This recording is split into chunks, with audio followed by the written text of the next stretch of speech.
My friend's mom passed before her wedding, so I stepped up as maid of honor, but she became demanding and emotionally manipulative, then threatened herself when I couldn't meet her impossible expectations, so now she's sending me creepy letters and her mom's funeral book on her anniversary. Posted by you/Geminomochi. I need to vent and get some advice. I was recently a maid of honor for my friend Jamie's wedding, but I had to step down 2 months before the big day and 3 weeks before the bachelorette trip. Here's why.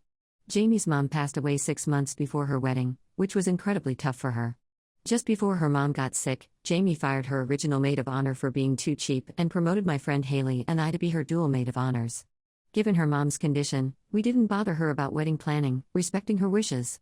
After her mom passed, we gave Jamie space but checked in to ensure she was okay and wanted to stick with the original dates she had planned. On a call planning the bridal shower and bachelorette, Jamie had an attitude and was distant. I expressed that I didn't want the bachelorette trip on my birthday over Memorial Day weekend due to travel and cost issues and prior family plans. She was frustrated that our spending budget for the bridal shower was $200 each since it was just Haley and I in the bridal party. Jamie expected us to cover everything, citing her mom's passing. We explained our financial situations, which were tight, but offered help in other ways. Jamie then sent long texts expressing disappointment and saying we weren't good friends. We tried to be understanding, given her emotional state. Then, she changed plans last minute, demanding we arrive a day early for a dress fitting. Unfortunately, I had been in a car accident and was dealing with nerve damage and sciatica. The drive from NJ to NH is typically 6 hours, so I planned to split it into 2 days for my back. Jamie was furious, calling us bad friends. When Haley and I arrived, Jamie was cold and distant. She barely acknowledged that I had been in an accident, replying "oh" and refused help from her boyfriend to carry our heavy bags, even though he was just watching TV. After our long drive, they offered us 3-day-old pizza, which we declined, suggesting we go out to eat. Jamie was frustrated and told us to pick the place. At the nail salon, Jamie excluded me from the conversation. On the way to pick up balloons, she almost caused an accident due to road rage. She then shared she wouldn't talk to her sister-in-law after the honeymoon because she didn't want her kids at the wedding, nor her boyfriend's grandma in the photos, despite how kind they had been to her.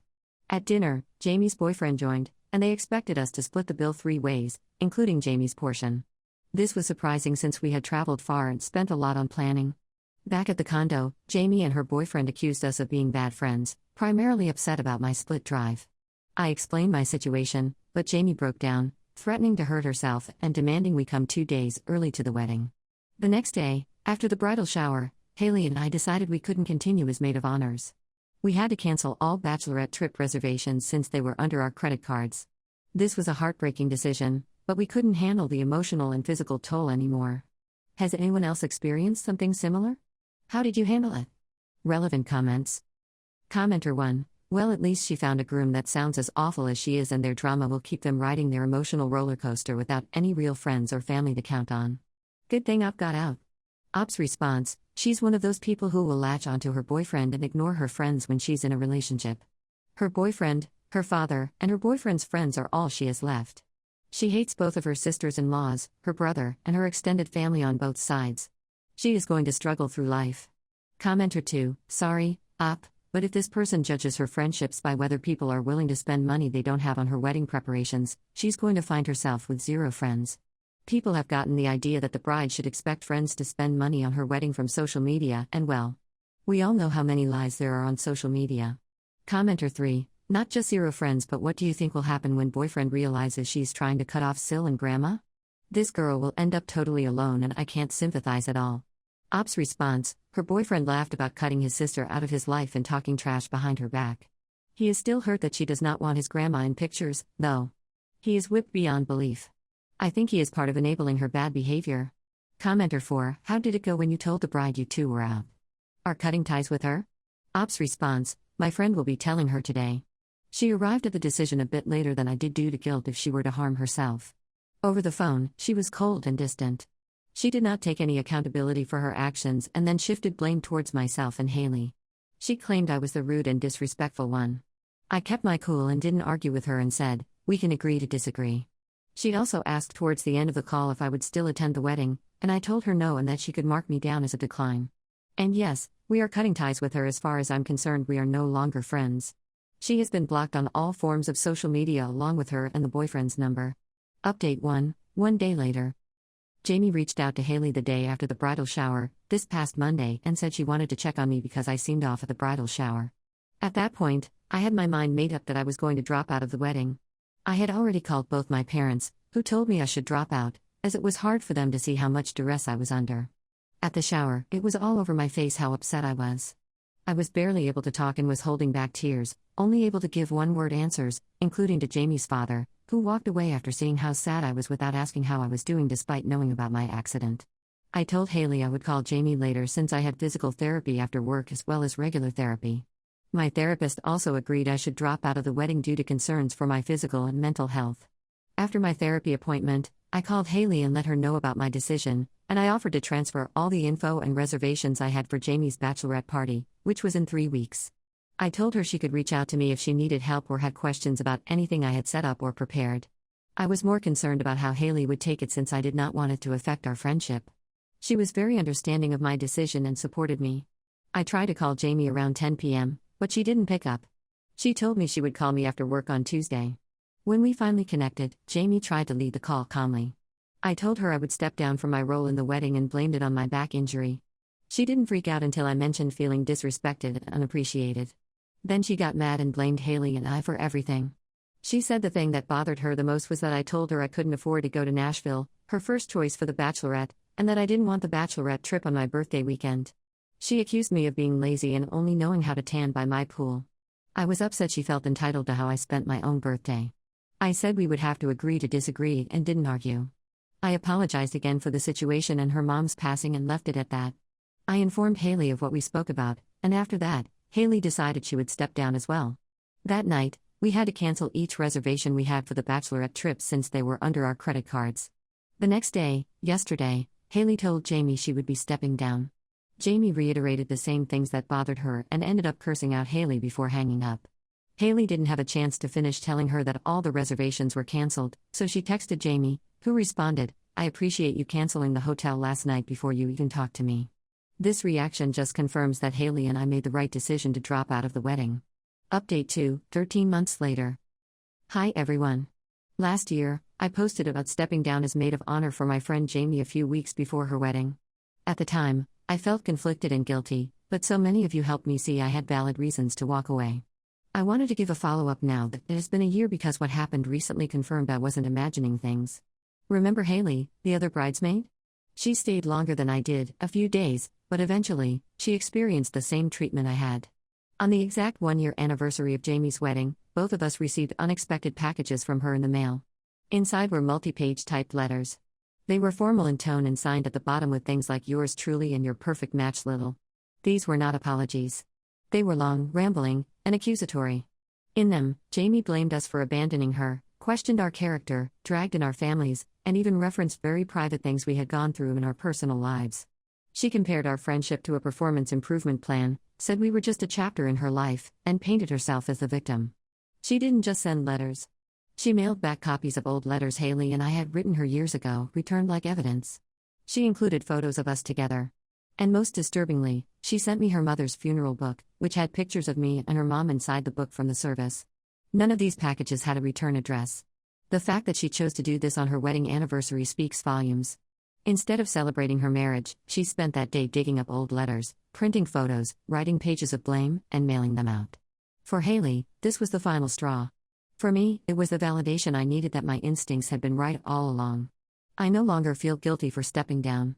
Looking back, I see a very clear pattern: love bombing when she wanted something, guilt tripping when she didn't get her way, and rewriting history to make herself the victim. It wasn't that I was a bad friend. This is simply how Jamie treats the people closest to her. If you are ever questioning whether it's okay to walk away from a friendship that makes you feel drained, blamed, or unsafe, please know that it is. Sometimes, the healthiest and bravest thing you can do is create distance. The text messages. The bride. I'm feeling really hurt and disappointed with you right now, and I need to share what's been weighing on my heart. As my sister and friend, I expected so much more from you during this time. You were the last bridesmaid to abandon me, and that really stings.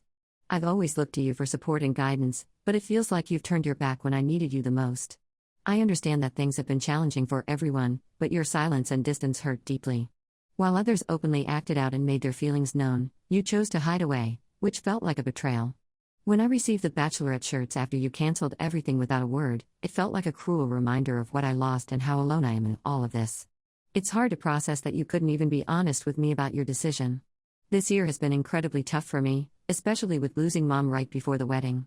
I can't describe how devastating it's been, and I've been looking for support from the people closest to me. At the wake, I felt completely invisible. You sat in the back talking to everyone else, while I was left feeling isolated and alone in my grief. It broke my heart to see you there but not with me when I needed comfort the most. I know I may not get a response, but I had to get this off my chest. I really thought you would be there for me during one of the hardest times of my life. I just wish I could have felt your support instead of feeling abandoned. I hope one day we can talk about this, but for now, I needed to express how I feel. Hello? I know you've seen these, I can see. By now I know you've opened my letter just to see what I would say, not to feel it, not to hold it. You wanted to peek like a child shaking a coffin before the lid closes. Do you think I'm dumb? I could hear you laughing already before your eyes even moved across the page.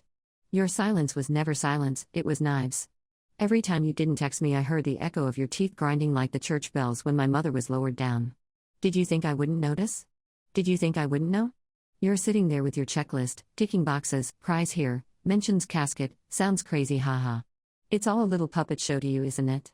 Well, let me tell you, the strings are around your neck too, and they get tighter every time you smirk at me. One day you will remember this and you will choke on it. Choke, choke, choke. Because grief doesn't die, it grows teeth.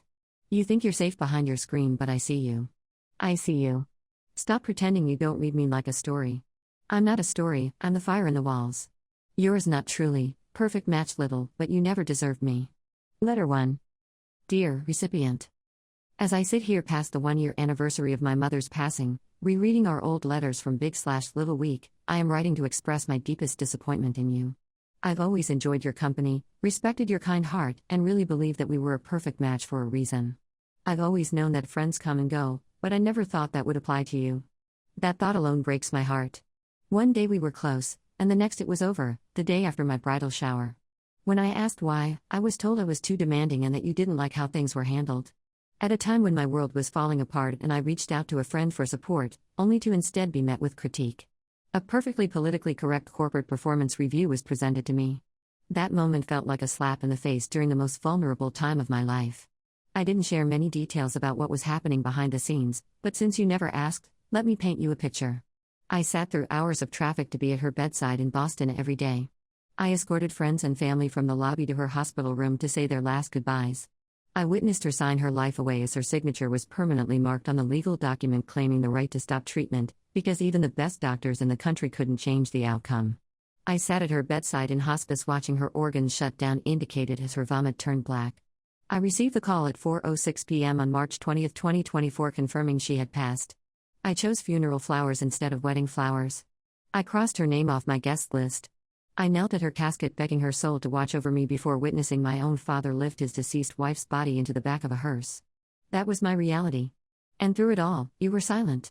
No phone call or text message for 8 weeks after she passed. Phone records don't lie. Not even a simple "I'm thinking of you" text message while waiting in the airport terminal during one of your business trips. A text like that takes seconds. The sounds of your silence in a time of need were deafening, and I learned exactly where I stood. Grief doesn't require grand gestures. It just requires presence. But you weren't there. You stood at her casket. You saw her with your own eyes. And still, when I asked one simple question, "When do you think you'll be up for the wedding?" I was met with coldness, as if my pain had become an inconvenience. A question I would have asked regardless of her passing, and one I'm sure other brides have asked you when you've been in their bridal party. I know grief is messy and different for everyone, but what I needed wasn't fixing. I needed a friend who could sit with me in the dark without needing me to be anything other than what I was in that moment, broken, hurting, trying to get through it. Someone with understanding and patience who could recognize that a part of me passed that day. I'll never be the person I used to be. What I needed was a friend who recognized that my world had changed completely, not someone who treated my pain like it was subject to evaluation.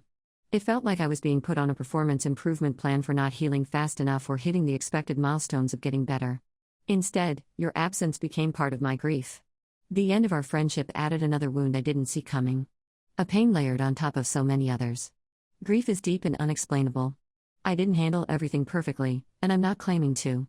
But until you can find me a checklist of rules that I was supposed to follow when grieving, then I advise keeping the suggestions at bay in future situations. Honestly, I was always told you can count on friends, only until it's tested. I expected more compassion, especially from someone I once considered one of my closest friends. Especially one who went through a medical scare years ago with their own parent, herself. I'll never fully heal from losing my mom, but by writing these words I can say I have healed a small percentage. So, this is me letting go of what used to be and the person I was. I won't try to make sense of your silence anymore. I won't replay our last conversation over again to dissect how someone could be so cold. I can only go on in peace knowing I've said what I needed to say and that the reality is you are only a chapter of my life, not the whole story. The hurt you caused me has weighed me down for too long and I am choosing to move forward from you lighter and free. I wish you well in life, and I hope you find whatever it is you're looking for. Yours truly, your perfect match, Little. Letter 2. Dear recipient. After seeing your photo with my mom in her obituary book, it occurred to me how much she treated you like a second daughter. So, in case you forgot, I got you a copy. As you look through it, I hope you remember how much she was there for you, how much my entire family was. She supported you, looked out for you, and even brought you on multiple family vacations, including a free 7-day cruise. My mom always showed up for you. She was the first to text you on your birthday in 2019, check your phone records in case you've forgotten. She spent time on the phone with you during an intimate harassment case you were going through. You could have asked any professional, but she had the life advice with a motherly touch that no other professional could have given you. In 2023, as cancer was slowly taking over her body, she still made time for you, even when she didn't know how limited that time would be. Time she gave to you could have been spent with her family in her last year of life. Despite that history, you spoke so disrespectfully to my grieving father that he called me the morning of my bridal shower asking if we were in a fight. People noticed. Guests even asked me why my maid of honor looked so miserable. I don't care what personal issues you may have had with me, you don't disrespect my father that way. He had just lost his spouse of almost 40 years. A little grace would have gone a long way, even if you were just faking it. I was there for you during your breakup. When I came to visit you after your breakup, you said, "I'm glad you're here, I haven't been eating lately." Did you really think after finding out my mom has terminal cancer 8 months before my wedding that I was going ice skating or making tres leche cakes? I showed up when you needed someone, but when I need a shoulder to cry on, I was given the silent treatment at my own bridal shower, even when I was sobbing to you the night before about how much I had truly lost. There are a million men in the world, you'll have the chance to find love again. I'll never get another mom. You still have yours. So go hug her, call her, laugh with her. Do all the things I can't do anymore. Maybe one day, when you're in my shoes, you'll understand how much your absence hurt me. You used to be the friend who sent Easter cards and sympathy baskets. I never imagined you'd be capable of hurting me in a way that compounded my grief. I had to mourn the loss of our friendship at the same time as mourning my mom. I joined a sorority and thought I had found my newest best friend, someone who could make the motto "It's not 4 years, it's for life" reign true post-graduation. It's not 4 years, it's for life until your friend needs you. It's not 4 years, it's for life until you need to put someone else above yourself due to the traumatic hard time they're going through. It's not 4 years, it's for life until you have to be slightly inconvenienced due to someone grieving the loss of their mother 5 months before their wedding. Turns out it was 4 years, until I needed you. Until life got hard and uncomfortable for you. Until the crumbling world of your closest friends slightly inconvenienced you. I lost my support system. And in the weeks before my wedding, I realized that the person I thought I could count on had fully abandoned me when I needed her most. It was as if the rope I was hanging onto had been cut. When I looked up, you were holding the scissors. That kind of betrayal is not easy to forget. When my grandmother passed in 2021 and your plans to visit me got cancelled last minute, you were shocked that someone questioned my commitment to our friendship. And yet, you came to my bridal shower and didn't speak to me the entire day. You acted heartbreakingly cold to my father and rude to relatives who had never even met you before. You had every intent, with a t-shirt already made, to attend my bachelorette party. A custom-made t-shirt that said, "Match made in heaven." Really? That's the shirt you gave someone 3 months after their mom just passed and went to heaven? Whether intentional or not, that was extremely hurtful. Unfortunately, even the most clueless people on earth aren't that tone-deaf, and that was just intentional malicious behavior. You once said narcissism ended your engagement. I think it's time for some honest self-reflection. In the end, we will remember not the words of our enemies but the silence of our friends. So, this is where I leave it. I needed to say these things, not to hurt you, but to let you know how much you hurt me. I'll always be grateful for the good times we shared, and know that we won't even be a faint memory. I never anticipated that our friendship would end the way it did. This is my long overdue much needed closure, because I can't carry the heartache any longer. I wish you well. Yours truly, your non-blood related sister. Final text from the bride. I know you got my package in the mail. You think I don't see it? You think I forgot? I lost my whole support system, and you were supposed to be the rope I held onto, but no. No. You were the scissors. You cut me loose while I was dangling over the dark. Betrayal like that doesn't just vanish. I can still feel it in my skin. When my grandma passed in 2021, I thought you would be there. I thought you would understand. But no, you came to my bridal shower, and you didn't even talk to me the entire day. Cold like ice to my father. Rude to people who never even met you. Do you know how insane that was for me? Do you know how people asked me what was wrong with you? And then the shirt. God. The shirt. Custom-made match made in heaven 3 months after my mom passed? Are you sick? You're evil. Like who does that? Who wears something like that to someone's bachelorette knowing the mom is freshly passed and gone to heaven? You laughed when I saw it. I know you did. Even clueless people wouldn't be that tone deaf. So don't lie to yourself, you meant it. My mom hates you and will curse you in heaven. And you know what? You once said narcissism ended your relationship. Look at yourself. Maybe project much? Maybe time for some honest reflection, because all I see is silence, silence, silence when I needed presence. The silence of friends hurts more than words of enemies. I felt it every second. Every day. You pretended you didn't know, but I felt the cut. I still do. Stab me in my back. So yeah. This is my closure. Long overdue. The wound is open, it bleeds every time I remember your face at my shower, your coldness, your shirt, your scissors. I needed to text you and write to you since you blocked me right after you ripped my heart open and made me cry and manipulated Heather too into hating me. I called you sister. Non-blood but sister. And you ended that. Maybe you're proud. Maybe you think I'm crazy, but I'm free now because I said it. And you can choke on the silence that you left me in. Answer me. Relevant comments. Commenter 1: Wait, she created a funeral book about her mom just to send it to you? Or is it the funeral book that she's expecting you to return? Either way, that's completely unhinged. Were yours and Haley's letters identical? Do you know if the original maid of honor got a package? Feel free to ignore all these questions, I'm just curious because it's genuinely crazy. Honestly, sounds like a good excuse to get together with them, have food and wine, and light up the fireplace. Sorry you had to deal with all of that, but your life is almost certainly better without someone like her in it. Also, I hope your physical recovery has been going well. Ops response: Thanks so much for your kind words. To clarify, her family did make those funeral books for everyone who attended, but she sent one specifically to me, and in it, she included photos of me with her mom. That's where it went from sad to creepy. The letters themselves were just as unsettling. If you can't open the Google Drive, here are some highlights.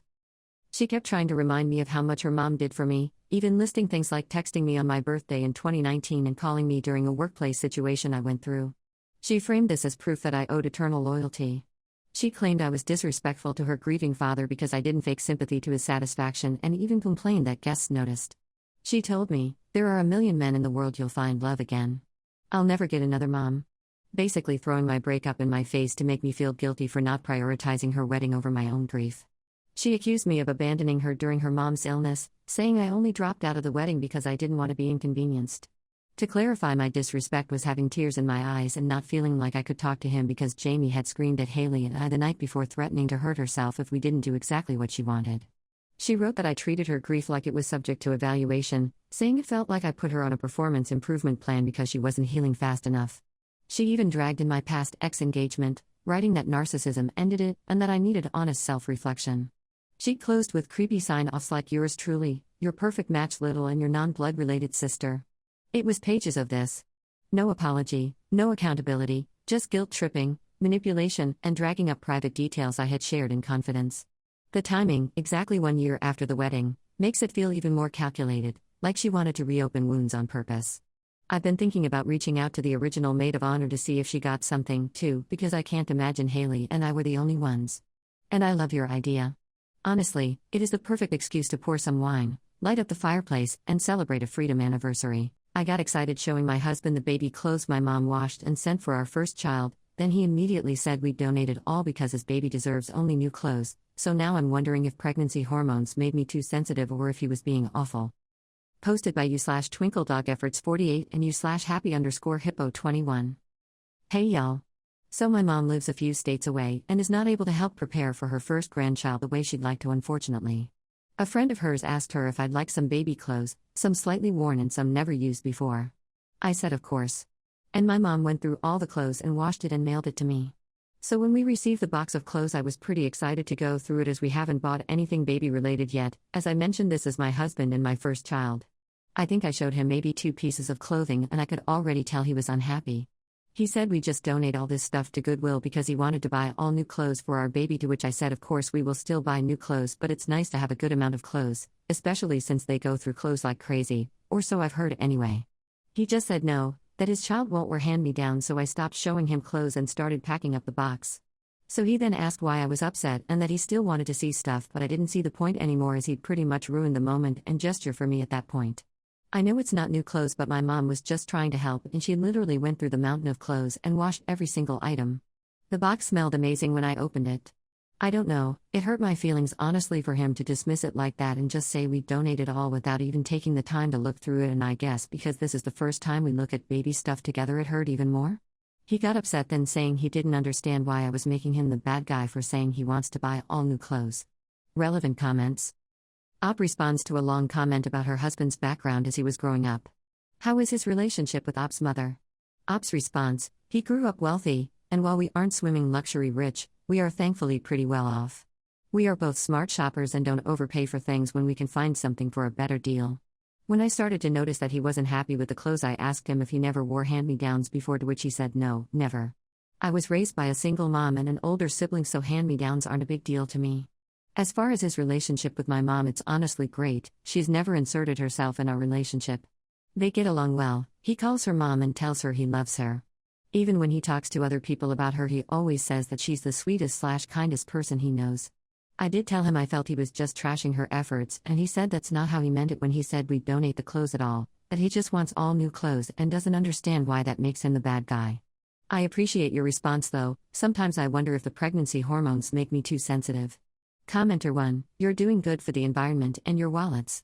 As long as they're clean and not destroyed, it doesn't matter. Commenter 2: I've never once heard a rational person say thank God I got new clothes for my baby that they outgrew in a month. I'm so glad they weren't used. Baby clothes are pretty pointless new if you can get used. It can be nice to get a couple cute photo outfits, but it's not worth spending $100 on something for a month or two. Commenter 3: it's your baby too and you have a say in what they wear? Babies do go through clothes like crazy, and there's no reason to get everything new when you have access to hand-me-downs, because so much will have to get thrown out/handed down anyways. He got upset then, saying he didn't understand why I was making him the bad guy. This seems like a red flag. It's manipulative and also gaslighting. You weren't upset with him for wanting to buy new clothes, you were upset because he completely shut you down and made it seem like your used clothing was not good enough for his baby. He got caught being a jerk about this, and decided to turn it on to you and make it about him being upset. Commenter 4: NTA. New clothes are wasted on babies. Update: 5 years later. I got curious about my original post from a throwaway account and felt like providing an unnecessary and not at all requested update. I kept all the hand-me-downs. I genuinely don't recall, as it's been 5 years, what led to it no longer being an issue, but I think he understood where I was coming from. We bought a lot of new clothes for our baby together and had fun going to Buy Buy Baby back when it still existed and seeing all the baby stuff and shopping what we needed. It was a mix of seeing all the other costs, monitor, stroller, crib, mattress, etc., pile up, but also understanding my mom's good heart to appreciate all the clothes she sent. Let me tell you, it took a hot minute to put it all away. You know the XL Home Depot moving boxes? She sent one of those stacked with all sort of baby clothes. If I remember correctly, shipping alone was $100 plus, as it was going coast to coast. For all those worried he was gaslighting and being manipulative, we are fine, had another baby together 2 years later and still happily married. Of course our second was a girl, lol, so while she did get a lot of hand-me-downs from her brother, she got a lot of cute girly things of her own. For what it's worth, it has all been a huge learning experience for us both, as I'm sure it is for any new parent. He learned to embrace the hand-me-downs, and some of my most sentimental pieces worn by both of our kids were not new when we received them. We learned how quickly kids go through clothes and how, if you really look at it, aside from the blowouts, baby clothes get the least use. They're just drooly potatoes. Toddler clothes is a whole other ball game. The knees on clothes don't stand a chance. All this to say, we learned to communicate about a lot, and while we still disagree about even more, we are always in a position to discuss it and work through it. He is an amazing father, and some of you hit the nail on the head when you said he might be basing his worth on what he can provide for them. Most importantly, what he constantly gives them, even on his busiest days, is his time. And all the hand-me-downs? Well, the pile grew with our additions, and we happily gave it to one of his cousins who had their first baby about a year ago, with my holding back my most sentimental pieces for keepsakes. My mom's a seamstress, so I've challenged her to make a teddy bear with them. I just need to ship them to her. She's come out and visited multiple times and vice versa, but that's always forgotten. Relevant comments. Commenter 1. A friend has patchwork quilts made for each child. They're all 15 plus, made of different fabrics from their childhoods. Baby blankets, soccer team or day camp jerseys, Halloween costumes, etc. I want a do-over, grandchild, to make such a collection. Ops response. I love this. Every vacation we've taken I've gotten them t-shirts from the place so I can make them a quilt of them all when they turn 18. May or may not have stolen that from Twilight. Commenter 2. Oh, the delusions of first-time parenthood. All new clothes for a baby lol. Glad he got off that quickly. Commenter 3. This was such a wholesome update.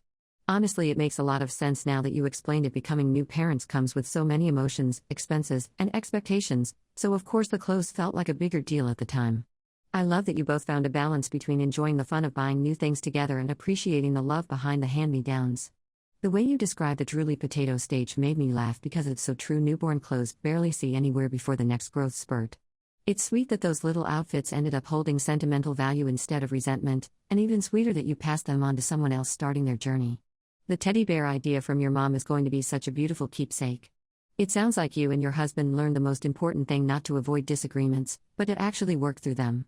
Your kids will carry that lesson just by watching you too. My wife packs our entire car so full I can't see the mirrors when we travel, then threatened divorce when I said her overpacking makes trips miserable. But now I'm cleaning up 2 dumpsters worth of hoarded junk daily while she accuses me of cheating.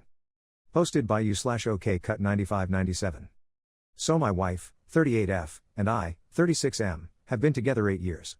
We live in my home state of Arkansas. She is from San Diego. Every year she wants to visit home. We used to fly, but since we have a kid, 2F, she now wants to drive. I have no problem using all my vacation days for this. She lives here. Traveling is a pain because she overpacks.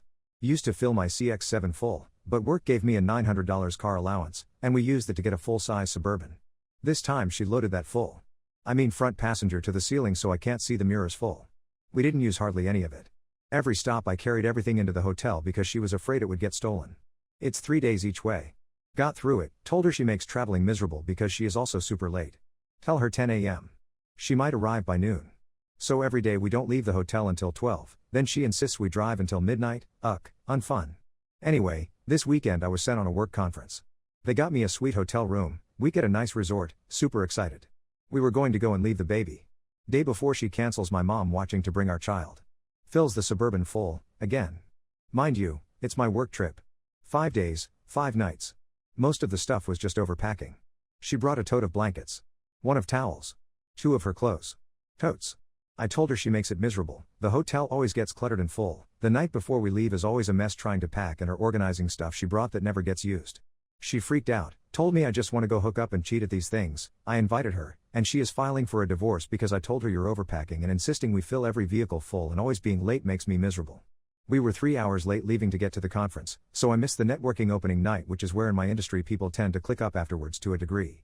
I missed going to the best vendor events, etc., because she insisted that I don't leave because she was overwhelmed with how messy the hotel room was. Mind you, it was all the stuff she brought, took out of totes, and never used, and the toddler then destroyed. Am I the jerk? Relevant comments. Commenter 1. Did Op's wife have a job and is she still working? Op's response. She is a teacher. She stays at home right now, thanks to landing an incredible job, but she had a teaching job. Never had issues making it to work that I know of. Commenter 2. Does she always threaten divorce so casually? Next time tell her sure, I'll call the lawyer tomorrow and start that up and see her face drop at calling her stupid bluff. She sounds really annoying to travel with. Commenter 3. Is she also a hoarder? Because Commenter 4. I was thinking that too. Op, did she grow up in a home where she constantly had to move and leave whatever belongings she had behind? It feels similar to behaviors exhibited by some people that didn't have a lot of food growing up. In adulthood they tend to hide/bring/hoard extra food wherever they go, understandably. Perhaps Op's wife experienced something similar in regards to her belongings. Either way, something is going on. Throwing out divorce like it's nothing is not okay. Was she ever diagnosed with postpartum? Op's response. No. Her family has lived there since 1870s. The house she grew up in and moved out of to college was built in 1940s. Her family are hoarders though. Yes, she had postpartum. I got her better help, found out a few months back she never logged in and met with someone. Commenter 4. Hey man, could you try doing a short trip with her with telling her that the whole point is that you will take care of everything and she only needs to bring a change of clothes? Take her to spa or resort and where everything you need will already be there. I think sometimes people have travel anxiety and have never attempted to go light just because they're scared they might need something. Do an overnighter first, then start going for more nights away.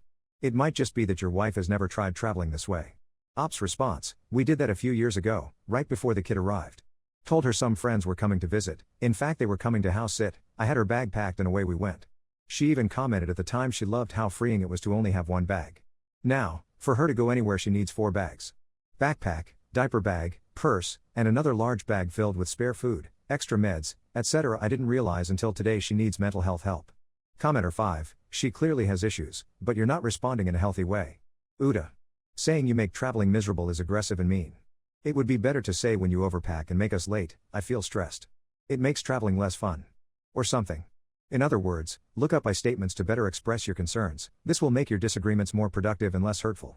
If you actually want to fix things instead of just making your wife sad/angry, this is what you have to do. But yeah, it sounds like she needs therapy. She's insecure and jealous. Why? Have you cheated or did her exes? She also sounds like she has anxiety, which might lead to overpacking. Her threatening divorce is also a jerk move, regardless of her issues. She needs to handle them just like you need to work on your communication. Ops response: her ex cheated on her. I have never cheated. But whenever she gets upset she tells me to just go be gay and suck a woodpecker or just go cheat. Commenter 6, was Ops' wife miserable with the move from San Diego to Arkansas? Ops response: I have wondered that. However, when I asked in the past she said no. She also hates being back in San Diego for very long. I fly her dad out to visit 2x a year for a week at a time. I really don't think she hates it here. Maybe she does. Commenter 7, has Ops' wife been diagnosed and if she has any hobbies? Ops response: she was diagnosed with ADHD when she was younger. Used to be on meds, stopped taking them before she met me. She does have anxiety about leaving the baby with anyone but my mom. My mom raised my sister's kids, now 22 and 18, so she loves just being grandma 2 hours with babysitting and weekly visits and some overnights. As for hobbies and couple time, no. She did, but has cut them. I take the baby for a walk, stroller, 45 minutes a night when I get home so she can breathe. She used to paint, and we built her a studio. She just does it for fun, so she could get back into it. However, her entire identity now is being a mom. Commenter 8, has Op tried to tell his wife no as an answer? Op's response: yes, and it went horribly bad recently. I don't want to fight or yell in front of our kid, so when I say no and she immediately goes to a fight, I back down, since our child was born. Not worth my child seeing her parents fight, mine did and I am screwed up because of it.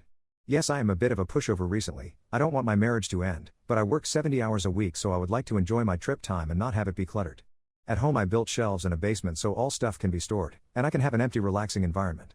Commenter 9, does Op's wife have the fear of flying and was afraid of the restriction on how much luggage she wanted to bring? Op's response: that's true. She used to be okay with flying but over the last 5 years especially it's gotten bad. Update, 1 month later. It's been a whirlwind. We got home, I wanted to talk, she said we were fine. I called a counselor and got us more couples therapy, and set her up with one who specializes in trauma that causes hoarding.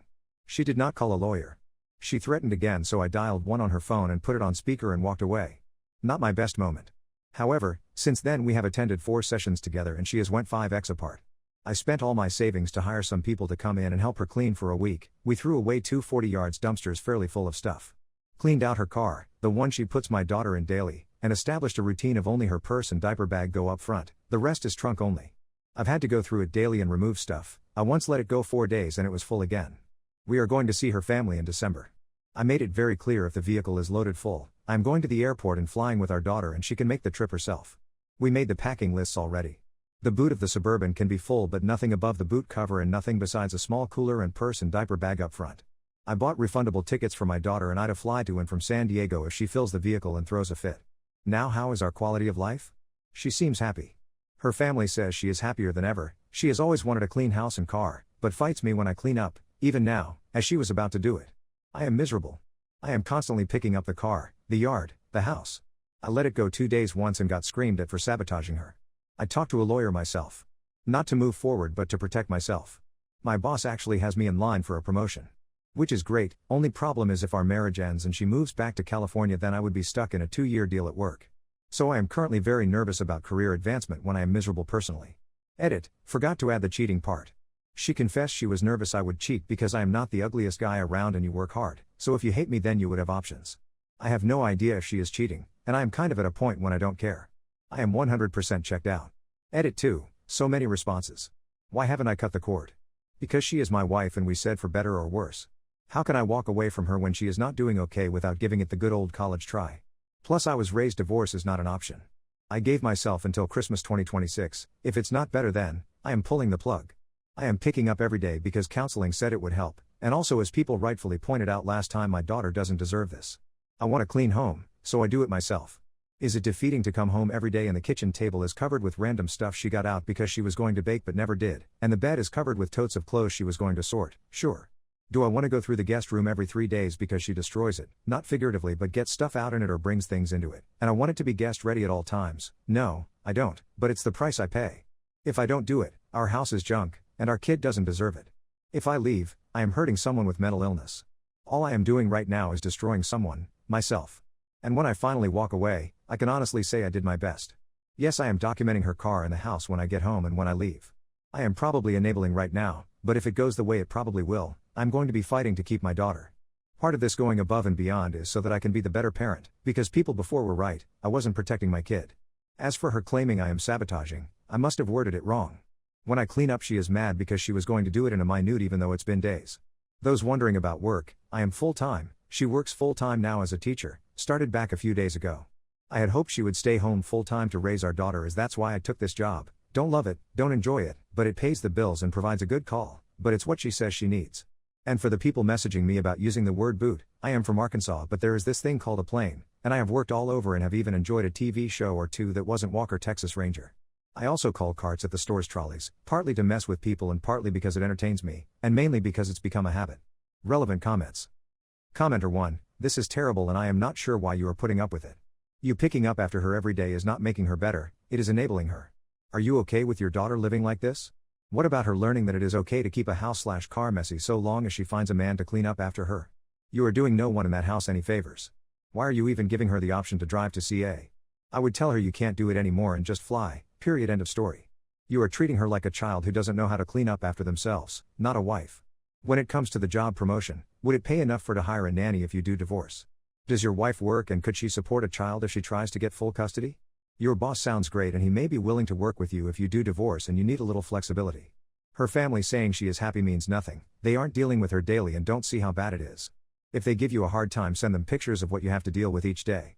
Ops response, I don't know why I'm giving the option of driving. She wants to and I don't have the will to fight anymore. The only reason I am doing anything is because my kid deserves better.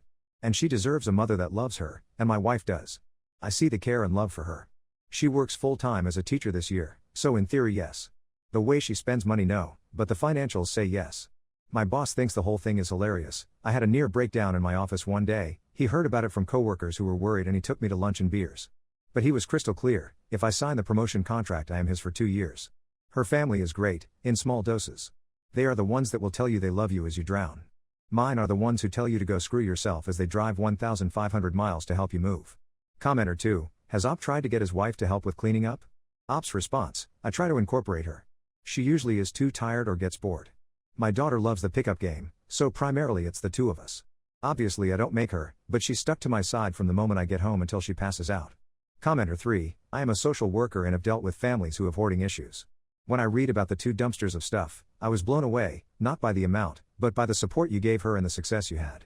It is so rare, usually, there is an eviction, and the stuff is left for someone else to deal with. I don't see her getting over her need for control, have not met and could be wrong, I personally have never seen it. It's not about the stuff, it's about control, and usually due to trauma. She will have to dive into therapy for a long time, and it doesn't sound like that is something that she wants to do. I'm impressed by the success you have had. But I don't know how this will be healthy for you in the long run. You are doing a wonderful job, but you have to protect your sanity. Op's response, I'll be honest, I don't know how. I myself have issues, which I have never been able to solve in therapy. My first post was mainly because my wife told me every man was expected to do this, and I expected to get roasted.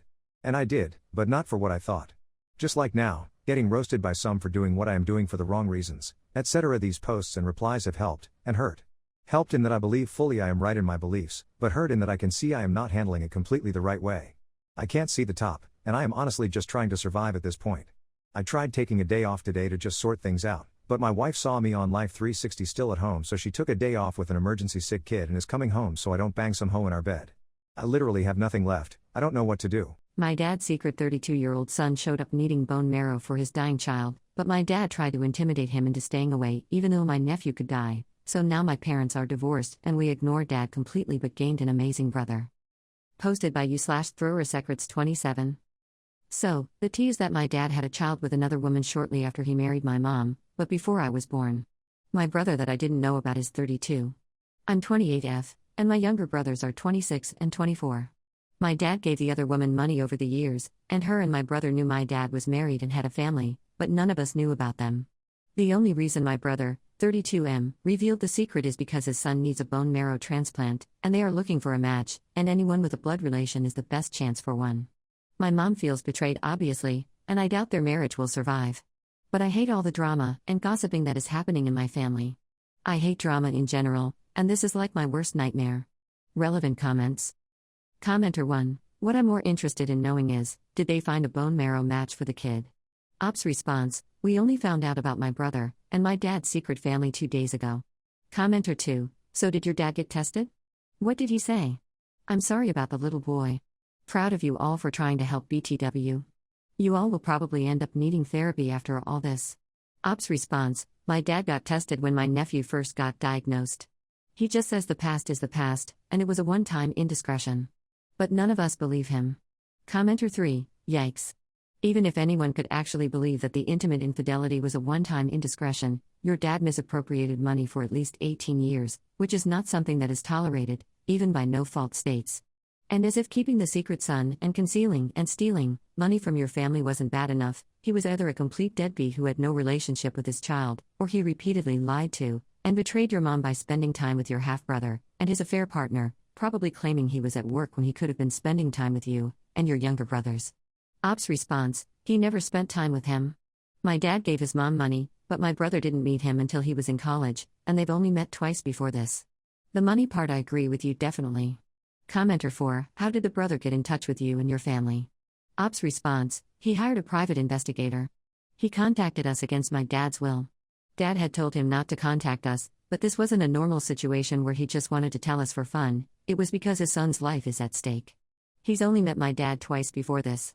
Once when he was in college, and the second time for my dad to be tested to see if he was a match. Dad isn't on the birth certificate, and wasn't involved in his life at all. So it's not as though my brother knew where to find us. Update, 2 years 10 months later. I forgot about this post for a while because of everything that was going on. I want to thank the people who posted supportive comments towards me and my family, and weren't negative about it.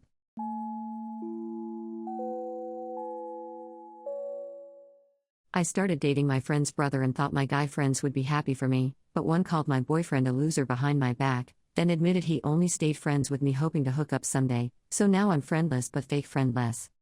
Posted by you/severe_secret29.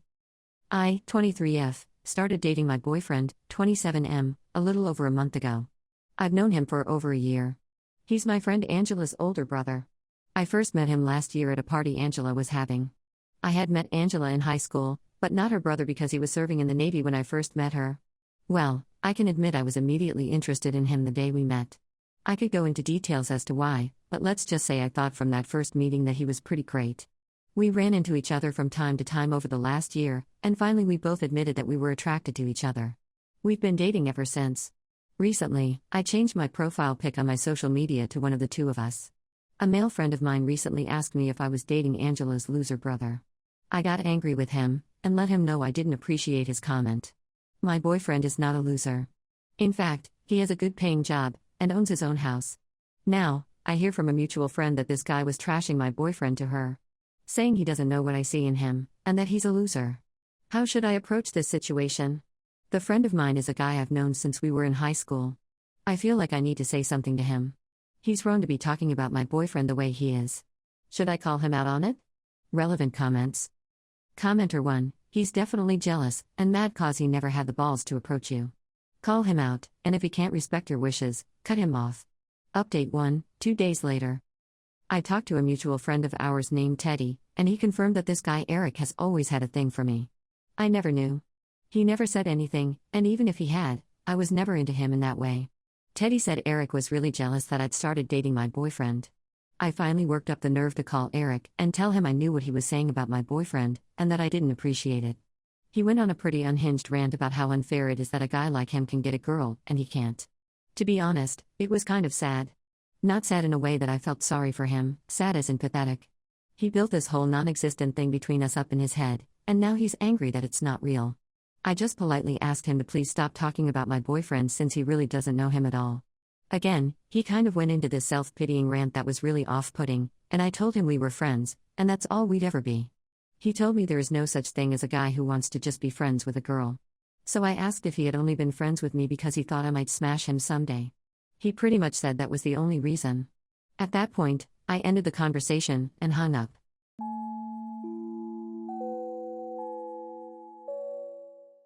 I spent a year flirting with my coworker who kept saying no to lunch, but his 15-year-old daughter had to tell me to take a hint during a family visit, and now the whole office thinks I'm unhinged because I told him he should teach her some tact. Posted by you/intention. Salt 4788. I, 32F, work in an office with my coworker Ken, 40M, who has a daughter Esme, 15F. Ken and I are friendly, we've worked together for a few years now, and over the last year maybe I have been trying to open the door with something romantic. I was being very obvious, but it never went anywhere, and I thought that it was because he was clueless. A few weeks ago, Esme came with Ken's dad to bring lunch to Ken. It was sweet, she was polite to everyone in the office, including me. They visited for about half an hour before I went to take my lunch. I always come in and ask Ken if he wants to join me for lunch, and I knew his visitors were leaving soon, so I did the same as always. He said no, which is no big deal, sometimes he says no, sometimes he says yes. I asked if he was sure, and he said he was, and I asked, "Are you sure you're sure?" sort of teasingly. His daughter speaks up and said, "He said he's sure," and things got a little awkward. No one said anything, but Ken and his dad looked shocked. I said I was just asking, and she told me to take a hint, and then Ken finally told her to stop. She said, quote, "It's not my fault she doesn't understand at her big age." I ended up crying, we didn't talk for a while, and I steered clear. Last week, I finally talked to him about it. He apologized, and we talked a little more openly about stuff. Ken hadn't dated since his divorce 11 years ago, and he didn't plan to. He said he had been happily uninvolved. After some clarification, he meant 100% completely celibate. Didn't think people did that nowadays. Since then, and he didn't want that to change anytime soon, if ever. He told me he knows I'm interested, but he didn't return the feelings. We were okay, it was an adult conversation, and all went well. This is where things turned sour. I told him I understood, I apologized for pushing, and I asked him why his daughter treated me the way she did. He apologized, but he said she was protective of his choices, she knew that he was not interested in anyone, and he had expressed his discomfort around my flirting to his family. I told him that still wasn't validation for how she spoke to me, and that he needed to teach her tact, as ultimately I am someone being rejected by the person I had feelings for. She should have been polite and treated me with empathy. It was like his mood changed on the spot. He starts talking about how he prides himself on being a single father and raising a strong, intelligent daughter. I apologized immediately for offending him and said I just felt that she was brash. He ended the conversation, and we hadn't spoken since. I've noticed some people giving me the cold shoulder. Finally, I asked a friend what was up, and she told me that some people thought it was wrong of me to have said that to Ken. I left it alone and figured it would blow over, but I've had this nagging stomach ache since then. I think part of me is looking for reassurance, or maybe just laying it out in front of me to clear my head.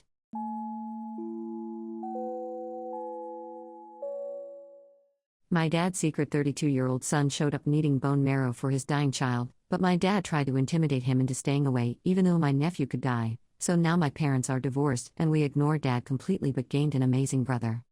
Posted by you/throwersecrets27. So, the tea is that my dad had a child with another woman shortly after he married my mom, but before I was born. My brother that I didn't know about is 32. I'm 28F, and my younger brothers are 26 and 24. My dad gave the other woman money over the years, and her and my brother knew my dad was married and had a family, but none of us knew about them. The only reason my brother, 32M, revealed the secret is because his son needs a bone marrow transplant, and they are looking for a match, and anyone with a blood relation is the best chance for one. My mom feels betrayed obviously, and I doubt their marriage will survive. But I hate all the drama and gossiping that is happening in my family. I hate drama in general, and this is like my worst nightmare. Relevant comments. Commenter 1. What I'm more interested in knowing is, did they find a bone marrow match for the kid? Ops response, we only found out about my brother and my dad's secret family 2 days ago. Commenter 2. So did your dad get tested? What did he say? I'm sorry about the little boy. Proud of you all for trying to help BTW. You all will probably end up needing therapy after all this. Ops response: my dad got tested when my nephew first got diagnosed. He just says the past is the past, and it was a one-time indiscretion. But none of us believe him. Commenter 3: yikes. Even if anyone could actually believe that the intimate infidelity was a one-time indiscretion, your dad misappropriated money for at least 18 years, which is not something that is tolerated, even by no-fault states. And as if keeping the secret son and concealing and stealing money from your family wasn't bad enough, he was either a complete deadbeat who had no relationship with his child, or he repeatedly lied to and betrayed your mom by spending time with your half-brother and his affair partner, probably claiming he was at work when he could have been spending time with you and your younger brothers. Ops response: he never spent time with him. My dad gave his mom money, but my brother didn't meet him until he was in college, and they've only met twice before this. The money part, I agree with you definitely. Commenter 4: how did the brother get in touch with you and your family? Ops response: he hired a private investigator. He contacted us against my dad's will. Dad had told him not to contact us, but this wasn't a normal situation where he just wanted to tell us for fun, it was because his son's life is at stake. He's only met my dad twice before this. Once when he was in college, and the second time for my dad to be tested to see if he was a match. Dad isn't on the birth certificate, and wasn't involved in his life at all. So it's not as though my brother knew where to find us. Update: 2 years 10 months later. I forgot about this post for a while because of everything that was going on. I want to thank the people who posted supportive comments towards me and my family, and weren't negative about it. My mom divorced my dad. She could not get past the infidelity, and didn't believe my dad that it was only a one-time indiscretion. She was devastated when she found out. She's doing better now, but it still hurts sometimes. They were married for 34 years, so it's been a big adjustment for her. She moved into a new flat, and is trying to move on. My relationship with my dad has been destroyed over this, and how he acted. Same for the rest of my family. Regarding my nephew, it turned out that while no one in my family is a match, my brothers, my uncle, and my cousins all got tested, the then girlfriend, now fiancé, of my cousin was a match. She agreed to the transplant. It was complete fluke because she isn't genetically related to my nephew. But she has given him a second chance, and had no hesitation about agreeing to give. Everything went as well as it could have, and my nephew is doing great. I was ineligible to give my bone marrow because I've had cancer in the past, or I would have been tested too. My nephew is doing great, and that's all we can really ask for. We have gotten to know my brother, his wife, and my nephew. My brother has only met or talked to my dad twice in his life, once when he was in university, and once to tell my dad that my nephew needed a bone marrow transplant. Total time for both meetings put together was less than 30 minutes. My dad was never involved in his life, and was against my brother contacting us. My dad tried to intimidate him into staying away, even knowing my nephew was sick. We don't care what my dad says though. My brother wasn't trying to get money or anything from us. It was just about trying to save my nephew. I've never met my brother's mother, but apparently she's doing well, and is in a committed relationship, and my brother gets along with her boyfriend. But me and my family are focusing on getting to know my brother, his wife, and son. Relevant comments. Commenter 1: I'm happy your nephew is alright, and hope you all continue to thrive. Except your dad, of course, he can rot. Commenter 2: this is the best way this terrible situation could have played out. Commenter 3: that's honestly amazing that you've been able to reconnect with your brother, his wife, and especially your nephew. It sounds like a real second chance for your family, and I'm glad to hear your nephew is thriving after everything. It's wild how things lined up with your cousin's fiancé being the match, like it was meant to be. As for your dad, of course he tried to keep your brother away. If he had his way, he'd still be living the high life, pretending none of this existed, and coasting through life, instead of facing the consequences of his choices. The fact that you all ignored him, and chose connection over his intimidation says a lot about your strength as a family. I started dating my friend's brother and thought my guy friends would be happy for me, but one called my boyfriend a loser behind my back, then admitted he only stayed friends with me hoping to hook up someday, so now I'm friendless but fake friendless. Posted by you/severe_secret29. I, 23F, started dating my boyfriend, 27M, a little over a month ago. I've known him for over a year. He's my friend Angela's older brother. I first met him last year at a party Angela was having.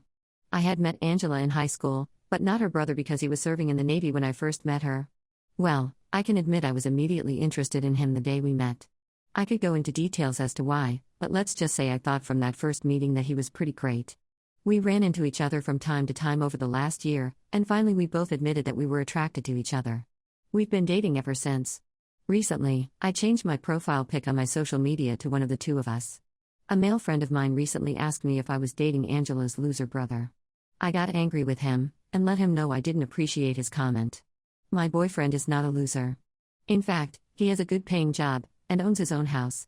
Now, I hear from a mutual friend that this guy was trashing my boyfriend to her, saying he doesn't know what I see in him and that he's a loser. How should I approach this situation? The friend of mine is a guy I've known since we were in high school. I feel like I need to say something to him. He's prone to be talking about my boyfriend the way he is. Should I call him out on it? Relevant comments. Commenter 1, he's definitely jealous and mad cause he never had the balls to approach you. Call him out, and if he can't respect your wishes, cut him off. Update 1, 2 days later. I talked to a mutual friend of ours named Teddy, and he confirmed that this guy Eric has always had a thing for me. I never knew. He never said anything, and even if he had, I was never into him in that way. Teddy said Eric was really jealous that I'd started dating my boyfriend. I finally worked up the nerve to call Eric and tell him I knew what he was saying about my boyfriend, and that I didn't appreciate it. He went on a pretty unhinged rant about how unfair it is that a guy like him can get a girl, and he can't. To be honest, it was kind of sad. Not sad in a way that I felt sorry for him, sad as in pathetic. He built this whole non-existent thing between us up in his head, and now he's angry that it's not real. I just politely asked him to please stop talking about my boyfriend since he really doesn't know him at all. Again, he kind of went into this self-pitying rant that was really off-putting, and I told him we were friends, and that's all we'd ever be. He told me there is no such thing as a guy who wants to just be friends with a girl. So I asked if he had only been friends with me because he thought I might smash him someday. He pretty much said that was the only reason. At that point, I ended the conversation and hung up. I'm really disappointed because I've known this guy since I was 16, and he'd always been a part of my friend group. Relevant comments. Commenter 1, I'm sorry. It sounds like you got a peek behind the curtain, and it wasn't pretty. Ops response, kind of scary, but also it got me angry. He doesn't even know my boyfriend. But he's got it in his head that he's not worthy of dating me, and he's not a good person. Commenter 2, has nothing about your boyfriend, he's just a jealous jerk. Commenter 3, please be sure to tell your boyfriend and warn your friend group. This guy might pull a weird stunt to make you out to be a bad person just to get pity, or make himself look better. I'm sorry he's a crappy person, and yes, people can be friends with others without hoping for intimate rewards. Sounds like he was never a friend, and you'll be better off. Ops response, I will talk with my boyfriend about it when I see him tomorrow. He's been on a camping trip with his brother, and some friends of theirs this week. The whole thing is so odd. One good thing about my friend group is that my boyfriend's sister is also one of my best friends, and I don't think any of them will buy into anything he tries to sell them about either of us. Update 2, 1 day later. I had to wait until after work to talk to my boyfriend about this situation. He was returning from a camping trip today, and was driving all morning to get home. After work, I went over to his place to see him. He seemed pretty tired from his long drive, and to be honest, I was just happy to see him since I hadn't seen him since Saturday. So for a while, we just talked about his trip, and my week at work, and made out a bit, like I said we hadn't seen each other since Saturday. Finally, I told him about this situation with this guy Eric. I told him about what he had been saying, and our phone conversation. My boyfriend's only response was who? He had no idea who Eric even is. He knows he's a friend of mine, and his sister, but that's about it. He said much of the same stuff that commenters on here did. That this guy is jealous, and it's strange that he seems obsessed with me. He's not going to do something dumb like beat him up for talking crap, but he did say if Eric started talking crap about me, there might be a problem. I also spoke to my best friend, who is my boyfriend's sister, and she's pretty much done with Eric too because of what he was saying about her brother. As far as the rest of our friends, I'm not going to encourage them to stop being his friend. That's their call, and not mine. But from now on, I certainly am not going to be going to get-togethers where he is. I have blocked him on all my social media, and blocked his phone number too. Relevant comments. Commenter 1, just be careful. I feel like Eric is totally gonna be a future stalker. Ops response, I'm going to try to avoid him as much as I can for sure. I'm also going to have to talk to mutual friends about what happened. I want to let them know I don't want him digging for info on me through them. Update 3, 11 days later. Since I started dating my current boyfriend, I've lost 2 friends who have not been able to deal with the fact that I didn't pick one of them to date. One guy Eric was really angry, and started to trash talk about my boyfriend. I confronted him over it, and we had a huge argument. So he sent me a series of nasty messages over Facebook. I responded in kind because he ticked me off so badly. Now another friend Teddy is telling me it's my fault because I should have given Eric a chance. He said Eric put his time in with me, and I should have at least gone on one date. I told him I never wanted to date Eric in the first place. He said again that I should have at least given him a chance. This ticked me off all over again, and I angrily told him women are not amusement park rides where you get a chance to ride as long as you wait long enough. So after getting my heart broken last year, I finally started dating a guy who makes me happy, and 2 friends have decided that I did something awful. I told Teddy that they both need to grow up. If all you want to do is be intimate with a woman, make it clear up front. Don't pretend you're their buddy. At least it'll prevent them from wasting their time with a fake friend, and you won't have to waste your time on a woman who's not into you that way. Relevant comments. Commenter 1. No one owes anyone a date because they feel that they put their time in. Get lost, dude. Take your L, and move on. Commenter 2. As a dude, I cannot fathom that these dudes exist. Like, how do you go from being born, being a toddler chasing butterflies and bees, grow up, and be this nauseating? Where does it go wrong? Commenter 3. Very common. Happened to me twice. Both times men were friends, asked me out, I said I wanted to be friends, they were cool with it, yet hated every time I went on a date with someone. Both ended up ghosting me overnight. No more male friends for me. Commenter 4. I dated one of these guys. We were best friends, and then he professed his love, and basically guilted me into giving him a chance. It ended with him being so suffocating and overbearing that I didn't even want to be his friend anymore. I was so happy to break up with him. Commenter 2. Edit. Girls, I'm so sorry you had, and have to deal with this toxic garbage. That is some predatory behavior, and no one should be subjected to that. It makes you question everything all the time, every intention, and every social relation. I try to do my part by calling out my friends and acquaintances if they come up with some inappropriate joke or remark, and explain to them why it's bad for everyone. I spent a year flirting with my coworker who kept saying no to lunch, but his 15-year-old daughter had to tell me to take a hint during a family visit, and now the whole office thinks I'm unhinged because I told him he should teach her some tact. Posted by you/intention. Salt 4788. I, 32F, work in an office with my coworker Ken, 40M, who has a daughter Esme, 15F. Ken and I are friendly, we've worked together for a few years now, and over the last year maybe I have been trying to open the door with something romantic. I was being very obvious, but it never went anywhere, and I thought that it was because he was clueless. A few weeks ago, Esme came with Ken's dad to bring lunch to Ken. It was sweet, she was polite to everyone in the office, including me. They visited for about half an hour before I went to take my lunch.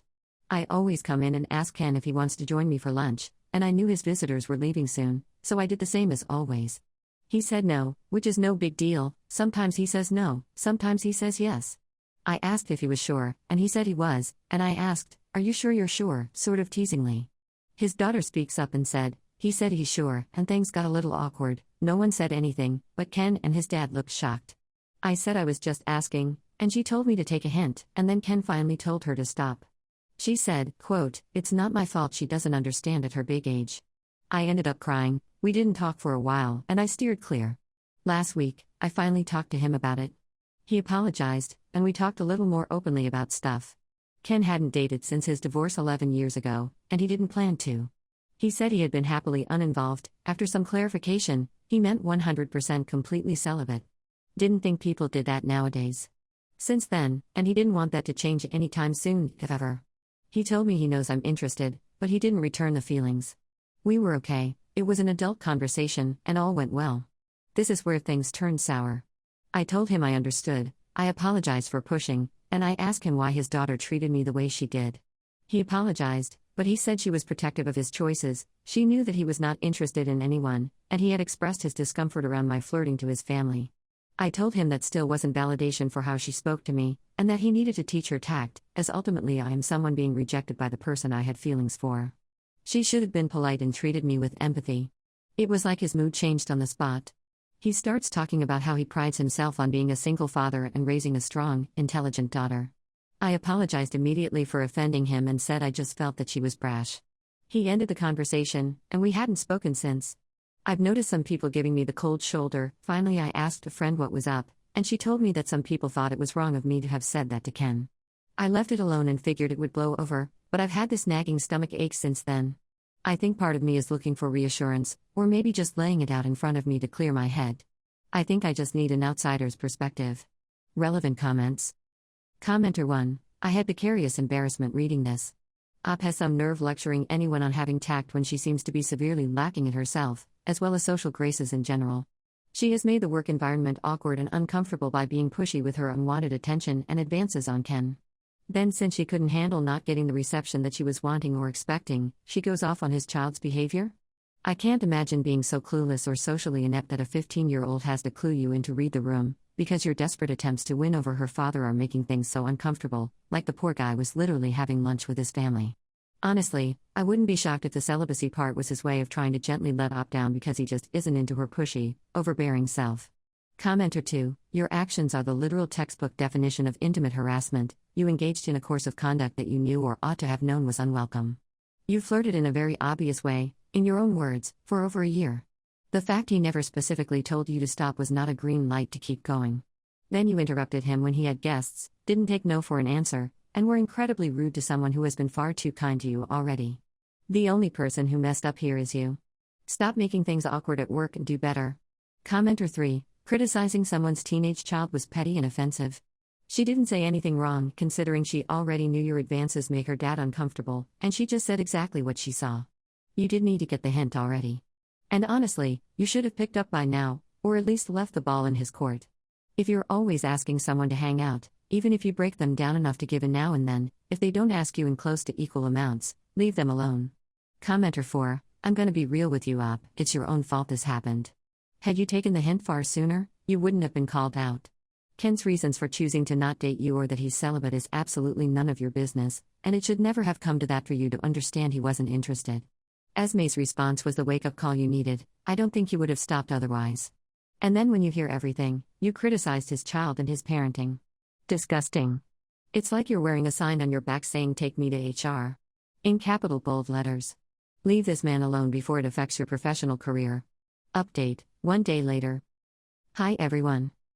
Okay, so I have accepted my ruling. I feel silly in hindsight that it took me so long to realize it, and I am literally sitting at my desk feeling like an idiot right now. I'd be lying if I said I wasn't surprised by so many people saying I was the jerk at first, but after reading the comments and rereading my post, you got me. I'm not one to fight for my life in the comments, but I was tempted. In hindsight though, yeah, I was a jerk, and a dumb one at that. Concerning Ken specifically and my feelings for him, I'm realizing I was sort of dumb anyway. The thing with Ken is that he's very handsome, and I don't think he realizes how handsome he is, but I also don't think he cares at all. That was an attractive trait, but I think that knowing that should have been my first hint that he wasn't interested in dating. Also, Ken keeps to himself, he's very reserved, he doesn't go out for drinks with the office, stuff like that. It was a stupid thing for me to go after a coworker in the first place, but for me to go after the hermit coworker who was a devoted single father was probably even stupider. I wanted to clear some stuff up. Full disclosure, I was ultimately the reason that this conversation got around the office, because I told a few people about it and things spread. Ken is a gentle, like Clark Kent kind of guy, and everyone likes him, so when anyone hears that anything bad about him, an angry mob forms. Another thing, his daughter is really polite, all things considered. She's really shy and quiet, but she's very friendly. All the older ladies in the office adore her, she's one of those types. Ken did correct her when she commented, along the lines of Esme, that was uncalled for, knock it off, or something, and she did say sorry right away. I'd never heard her speak so confidently about something as she did when protecting her dad. I feel bad now as I'm looking back at it. I'm sure it's uncomfortable for her on a lot of levels. She's got a point, at my big age I should probably get it together. Lastly, I am not neurodivergent. At the risk of sounding like a jerk, I am just not used to being rejected. Frankly, I've never been in a situation where a man I wanted didn't want me back. I figured he was either oblivious or awkward, but clearly he was just uninterested. Who knew? Everyone but me, apparently. Anyway, thank you everyone for putting me in my place and helping me see what was in front of my face anyway.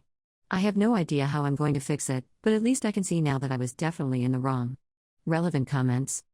Commenter 1, kudos for knowing how to humbly accept the verdict. Op. Live and learn. Op's response, live and learn indeed. It wasn't pleasant, but at least I can say I grew over the last few hours. Commenter 2, glad to see this healthy response. Hopefully Ken receives your apology as gracefully as you have accepted your verdict. Op's response, thank you. Despite sounding crazy in my post, therapy did teach me something. Commenter 3, I'd recommend revisiting therapy, and I'm not saying this to be rude. You need to work on respecting boundaries and your interpersonal communication skills. Through your words and actions, you created a hostile work environment for your coworker. You will be fortunate if HR does not get involved since other people have become involved as well. My husband and I were celebrating our son's birthday at his family's house, but when it came time to cut the cake he was nowhere to be found. so I went looking and caught him getting undressed with his ex-wife, and now he's moved back in after our divorce because apparently stalking me since I was 14 counts as true love. Posted by you/majestic_designer781. I'm honestly a mess, and I don't know what to do, so any advice would be appreciated. I, 27M, and my husband, 37M, have been married for 3 years, dating for 6. He has an ex-wife, 37F, which he divorced a year before we met. We have a son, 7M, who was adopted after we got married, and who I love as my own child, because he is. I know my husband, Peter, fake name, is bisexual. I have no problem with it, and I had no problem with his ex-wife, Allison, also fake name. I did have a problem with his family as they're a bit homophobic, and are always telling Peter he should get back together with Allison. Well, 2 weeks ago, we were at his family's town because it was my son, Jack's, fake name, birthday, and we wanted to spend it as family. My mother-in-law decided it would be a good idea to invite Allison, so she arrived in the middle of the party. I didn't want to ruin Jack's birthday, so I stayed quiet. I spent all my time with Jack, playing with him and his cousins at his request. When it was time to cut the cake, I noticed Allison and Peter weren't there, so I went inside and looked for them around the house. I found them in Peter's old bedroom taking their clothes off. I stood there in shock for a moment, but then I left and went back to celebrating Jack's birthday. Part of me wanted to scream and cry, but I also was in shock, and I refused to make Jack's birthday about me. We cut the cake and opened the presents. People were already leaving when Allison and Peter came back. Peter took me aside and started saying that I shouldn't have cut the cake without him present, and it was disrespectful. I stared at him and just said, "I'm sorry, I just thought you'd be too busy getting into your ex-wife's pants." He got quiet, so I took Jack and left the house to go back to the hotel. Once I put Jack in bed and made sure he was asleep, I locked myself in the bathroom and broke down. I called a friend, and he tried his best to console me. I only calmed down in the morning when I took Jack for breakfast because I didn't want him to see me like that. I'm now watching him play in the park, and I don't want him to suffer. I don't want him to have a broken family. I don't want him to know that relationships aren't a happy ever after. Peter has been calling and texting, apologizing for everything, and I'm tempted to forgive him. I'm tempted to just have my family back, and all my friends are saying that it was just a mistake, that he was vulnerable and Allison is his ex-wife. So what am I supposed to do now? I need the advice from people who don't know my husband or me personally. Please, any advice is helpful. Update 1, next day. Well, first of all, I want to thank you all for your advice, and I want to explain some things before the actual update. But, thank you for opening my eyes about my situation. Peter and Allison didn't notice me when I saw them. There was music very loud downstairs, and they weren't facing the door. I didn't stop them because I was in shock, I just stood there for a moment, and I heard my son, so I unconsciously focused on him. I was pretty much in autopilot. Peter didn't come to the hotel with me because I changed to a different one. He did try to follow me, but I took a taxi and left. As far as I know, he's staying with his parents, and Allison left. We met when I was 20 and he was 30, we started as friends, and we ended up dating. Yes, we're both men, and no, I didn't feel manipulated or groomed by him. Those were the most asked things, and I did answer some comments, not all. Now on to the update. I did as some of you said and took some tests to discard any STIs or STDs. The results are coming back in a few days, and I will take another one in 3 weeks to be sure. My son is having a sleepover with a friend, and I decided to speak with my husband. He came by our house after a few minutes. I texted him. He asked about Jack, and I told him where he was, then we sat on the couch and started talking. I started crying after a few minutes, and he followed after. I asked some simple questions: when? Why? How many times? Among others, and this is what I could figure out by all the things he said. It happened for the first time when he visited his parents alone 2 years ago. They invited her, they both got drunk, he was feeling lonely as I had been paying more attention to Jack since we adopted him, and they slept together. Nothing happened again until our son's birthday party. He said his mother pressured him a bit, and he caved in. I don't believe he did it for that reason, but I don't know. He said he doesn't love her, and I believe him, but it doesn't negate the fact of what he did. After talking for a while, I told him that I wanted a divorce. He started sobbing and begging for another chance, but I told him that I can't give him another chance because I wouldn't be able to trust him again, and I don't want that in a relationship. He kept crying and begging for another 30 minutes until I told him that we have to think about Jack and his well-being, that we could stay friends and co-parent him. He got mad, really mad. He started yelling that it was all Jack's fault, that we shouldn't have adopted him, that he's the one who's getting between us. I was crying and really scared. I had never seen him this angry. He hit the table and stormed out of the house. I called the house where Jack is staying at and told them if Peter shows up there, they can't open the door. After the little episode, I was scared that Peter would try to hurt Jack. I called my friend again, Thomas, and told him everything that happened. He came by and is staying with me until I'm better. Right now, I'm trying to figure out what to do and how to go on with the divorce. Update 2, 11 days later. Hi again. Sorry for taking so long to update, but it's been a chaotic week, and I'm pretty shaken up, but I'll try to summarize it. My husband has been showing up at my work, following me, and calling me from burner phones. I was afraid he'd go after Jack like many of you said he would, but he didn't. He said a lot of stuff, but I'll try to write the important things. He said that he missed when we were just us, that I stopped paying attention to him when we adopted Jack, that I wasn't his anymore. He said that he missed how dependent I was on him. I was very insecure when we met, but I started working on my issues when we adopted Jack because I didn't want to be a bad example for him. When we got married, I used to get sick all the time. I was weak and tired, so he would take care of me 24/7. The doctors couldn't tell what was wrong with me, and I didn't get better until a bit after we adopted Jack. I guess that dependence is what he missed? Yesterday, he followed me to work and started screaming that I was his and that we made vows to stay together. We had to call security, and he waited for me next to my car. I panicked and took a taxi home. He keeps messaging me and showing up to our house. I took a few weeks off work to be with Jack, although he's taking this better than me. I made an appointment with a therapist for him, and when the divorce is finalized, I'll go to one myself. I've been debating what to do, so I'll update when something happens. Update 3, 1.5 months later. Hi guys, this is the final update for anyone who is interested. I'm only doing this update to give it some closure and because some people messaged me to ask for it. So here it is. This has been a really difficult time, but I'm almost divorced. I have primary custody of Jack, and I've got a restriction order against Peter and Allison. I'll try to be quick, but a lot happened. So, after I made the post, Peter kept calling and stalking me. I didn't know what to do until I started packing Peter's stuff, and I found a box of pictures of me before we met, like 3 or 4 years before we met, while he was still married to Allison. I never knew why they got divorced. He just said it was too painful to talk about, so I never asked, but I swallowed my anger and sent Allison a message to ask her about the pictures. She told me that they got divorced because she saw him stalking my Facebook several times and found the same box I did. He called it an innocent crush and curiosity, but she thought he was cheating on her, and they got divorced. A year later, he met me, but Allison always thought that I was the side piece. I read a few comments saying that maybe I was sick because he was making me sick. I don't know if that's possible, I don't really know. I mean, the illness were bad enough to make me stay in bed, like having a bad cold, but I don't know. I stopped digging. After I found the pictures, I confronted Peter without Jack in the house, and he seemed, I don't know, proud? He kept smiling and saying that all he did was for us, that it was love at first sight, and we were destined. He was just making sure it happened. Apparently, we had met before we became friends. I remember meeting him at a party through some friends, but we met before, as teenagers. He and I lived in nearby towns, and my school made some trips to the towns nearby, and we met on one of those trips. We were something like friends, but only for a summer because he went to college, and I soon forgot about him. But he found my Facebook, and the story continued. I was horrified, to say the least. He tried to console me and tell me that it was fine, that he did it out of love, and that if only we hadn't adopted Jack, everything would be fine. I was bawling my eyes out. My entire marriage was a lie. He said that he only slept with Allison because he knew that it would get my attention, and that we didn't have to go through with a divorce, that I know he loves me and that's it. He promised to be a better dad for Jack if I made more time for him. He told me to quit my job because he earned enough to take care of all of us, and that would give me more time with him. I was in shock, and then he hugged me, calming me down. I admit that for a moment, I allowed him to hold me. I allowed myself to consider his proposal, but I kept thinking about his lies. It wasn't about the cheating, it was the stalking, the lies, the obsession. It creeped me out, so I tried to pull away and tell him I'd go through with the divorce. He refused. He hugged me tighter and screamed that I needed him, that he could protect me, he could take care of me, he could save me, that I was his husband and only his. I was terrified. I slapped him and pulled away, yelling at him to get out of my house. He didn't. He just kept screaming and holding on to me until a neighbor heard the commotion and called the police. I filed a restriction order and been taking care of Jack since.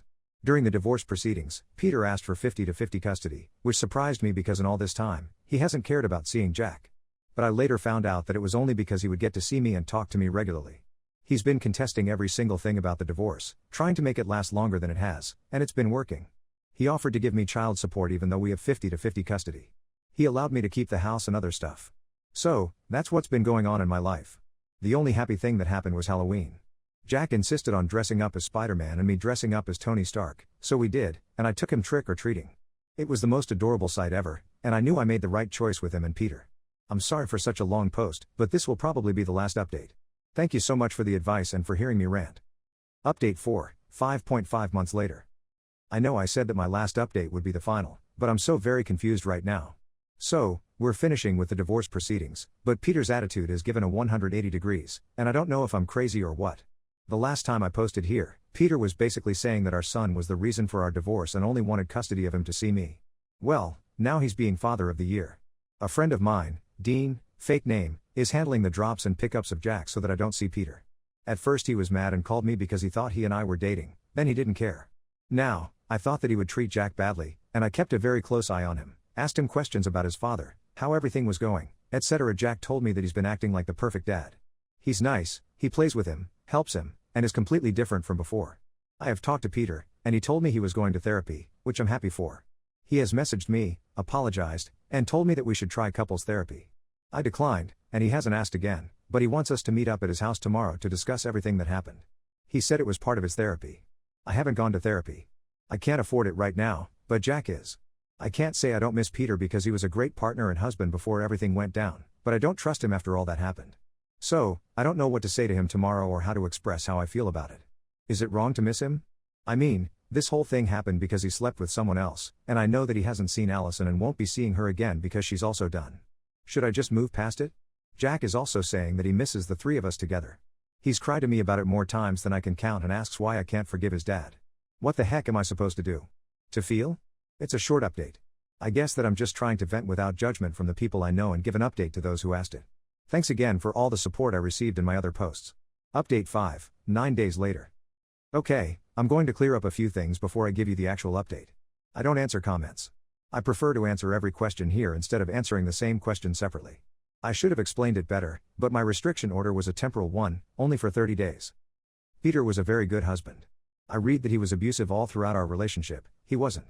And he was a good dad to Jack. Everything went to heck when I caught him cheating. What Jack was saying wasn't told by Peter. I talked to him, and I made sure. He just has been missing our life before.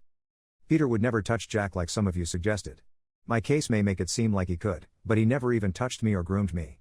I did talk to Jack, just to make sure, and he reassured me nothing happened. Now, on to the update. I did meet with Peter. Most of you told me not to go to his apartment, so I told him to meet at a park, take a walk, or something. When I saw him, he was different. He looked very depressed, and he hugged me when he saw me. He wouldn't stop apologizing for what happened. We started talking and walking. He didn't justify what he said or did, but he did say he regrets it. He said that he misses me and misses being together. I asked about Allison, and he told me that he cut her and his parents out, which I believe he did. Then I asked about what he said about Jack. He basically said that he resented Jack for a long time because my attention wasn't on him anymore, and it was selfish. But he was too used to being the center of my world, so when it suddenly changed, he couldn't take it. He told me he loves Jack, but that he sustains that if giving him up meant to have me back, he would do it in a heartbeat. We talked for hours while Jack was with my friend. I cried a lot. There were things I decided not to ask, like if he was drugging me like some of you said, because I honestly don't want to know. We have been texting these past days, mostly about Jack, but I'm considering family therapy, mostly to help Jack cope with everything. The divorce is still happening, which Peter wasn't too happy about, but he wasn't angry anymore, just sad. I also recently met a guy in a coffee shop, and we have been texting a lot, so I'll see how that turns out. And that's it for the moment. I'll update you guys if you have many questions or if something else happens. Update 6, 4 months later. Hi, guys. Sorry for taking so long to update. A lot has been going on, and I forgot about the account, but today is my cake day, so I decided to give one last update. And this time is really final unless something extreme happens and I need advice again. In the last post I talked about Peter and I talking, Jack doing better, and I mentioned I met someone. We have been going to family therapy, Peter, Jack, and I. Peter has gone to individual therapy, and so has Jack. They're both doing better. It was better explained to Jack the terms of the divorce. I didn't mention the cheating, Peter did, but we told him that we loved him and this didn't mean we wouldn't see him as much. The divorce was finalized a few weeks ago, and Peter ended up moving back with us. It was a mutual decision, as we both thought it would be stupid to pay for 2 different housings and have Jack move around. We wanted to give him some stability. I've actually reduced my work hours to spend more time with Jack, and we're seeing if I can become a stay-at-home dad for a while. The guy I met, we had been seeing each other a bit here and there. He's a really nice guy, but then I learned he was a friend of Peter's. None of us knew who the other was, and I decided to cut it off to avoid uncomfortable meetings or anything like that. My relationship with Peter has improved. The divorce is finalized, don't worry about that, but he has been putting a lot of effort into making it up to me and Jack. He has destroyed all the pictures, as far as I'm aware, and he promised to never do anything like that again.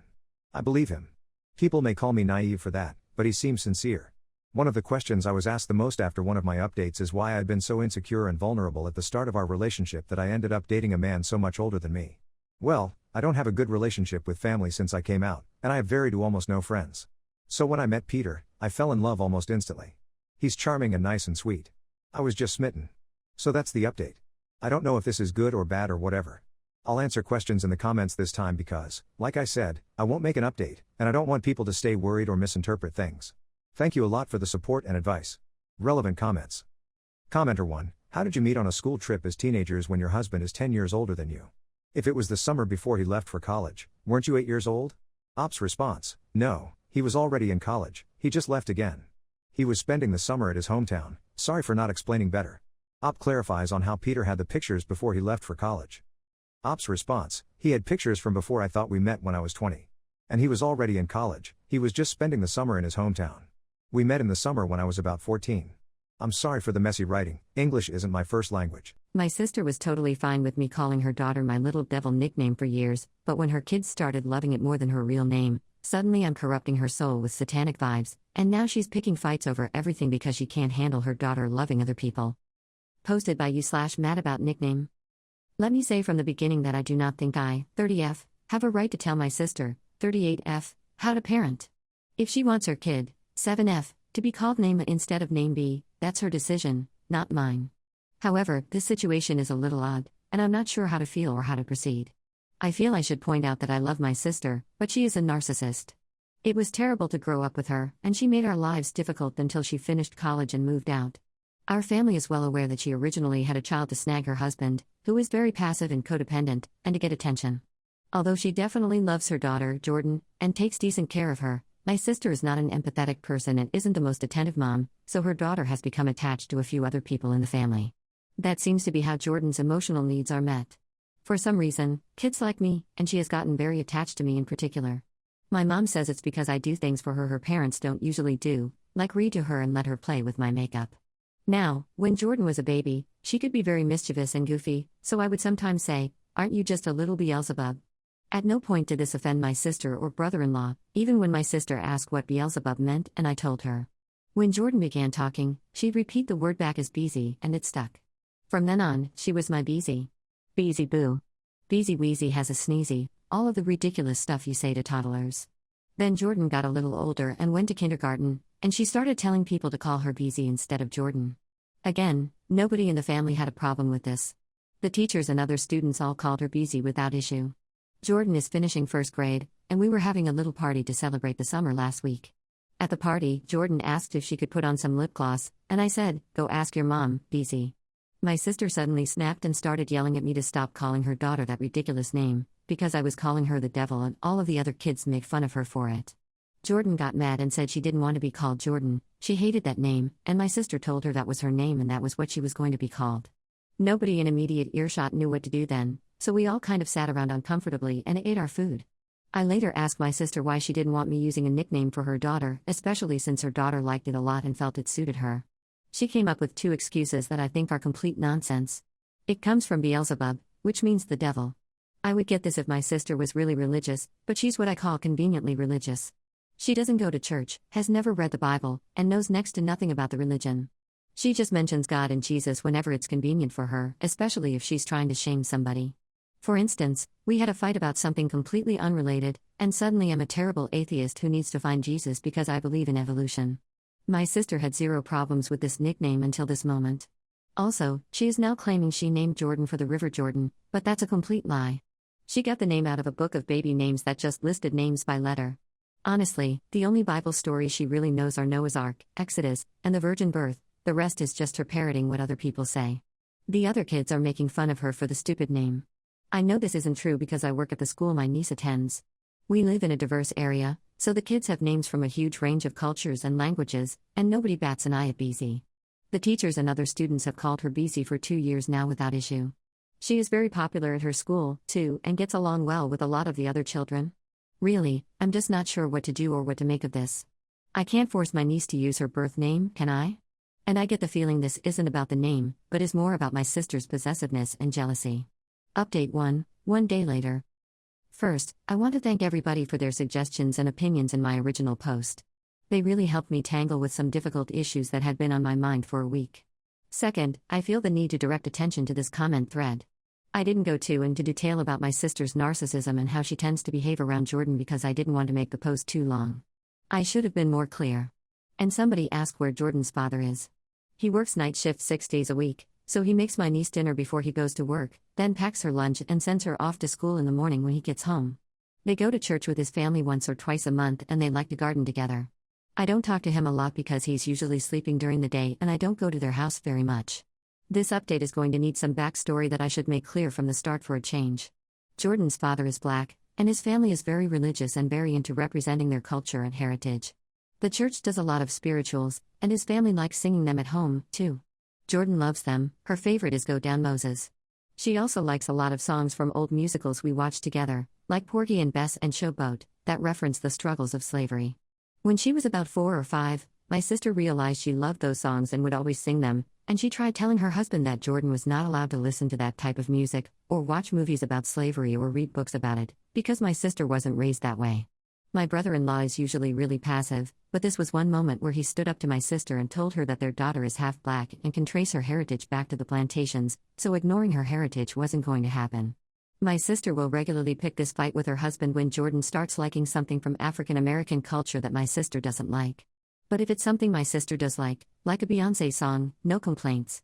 After my sister yelled at me at the picnic, it was last Saturday, I'm sorry I wasn't clear, I didn't watch Jordan for a few days, partly because I was busy and partly because I thought I should give my sister some space. This was easy because it's summer and I'm not taking Jordan home from school right now. She spent a lot of time with my mother and her other grandmother instead. Shortly after I posted my original post, I sent my sister a few text messages to see how she was doing and what she'd been up to, and she sent back, "Don't think I don't know what you're up to. I haven't changed my mind about that stupid name." I told her that was fine, she was Jordan's mother and I'd respect her wishes.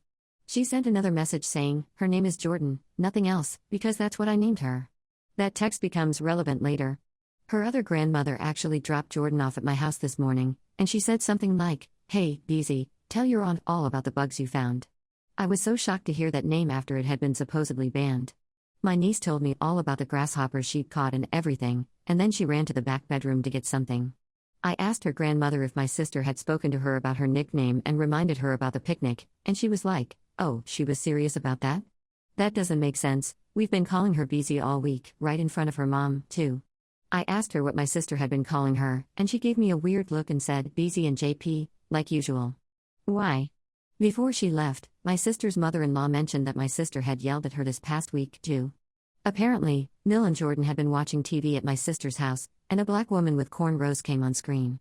Jordan told her grandmother she loved her hair. Mill said her cousin could do her hair like that if she wanted. My sister got angry and said there was no way her hair was getting put in cornrows. Mill asked what was wrong, and my sister said she didn't know how to take care of cornrows, so it wasn't happening.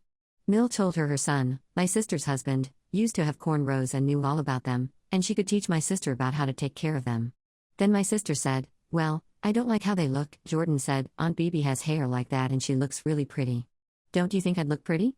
Apparently, my sister just said no, and "Don't you do her hair like that, it's hideous," you being the grandmother and her family. Jordan's grandmother said she didn't push the issue because she's not the girl's mother, but she knew it hurt Jordan's feelings, and she was pretty upset about it as well. As soon as Jordan's grandmother left, I texted my sister and said, "I'm only to call her Jordan, right?" "Right." Well, dang. I was furious, but a few users made a good point. Living with a narcissistic parent is never easy. My niece and I are close and I don't want our relationship cut off. So I need to pick my battles. So once Jordan was all played out and relaxed, I said, "Honey, we need to have a talk about your name. Mommy really wants me to call you Jordan, and I think it's important that we do what she says." My niece got really upset and said that wasn't fair. Her mom called her Beezy herself and everybody else did. All of her friends call her Beezy. The name is special to her. She loves fairies and it's always reminded her of fairies. That got me right in the gut. She hates the name Jordan. It was a real mess. So finally I said, "Well, what would happen if I stopped calling you Beezy?" She said names like that are magical and special, so if I stopped calling her Beezy, she wouldn't be special or magical anymore. I told her she's special no matter what, but she was still upset. I was scrambling for a minute and then I realized, well, if she wants her name to be magical, we can do that. I asked her if she wanted to make Jordan special, too. When she eventually agreed, we listened to some of her favorite songs that mention the River Jordan, and I said, "See?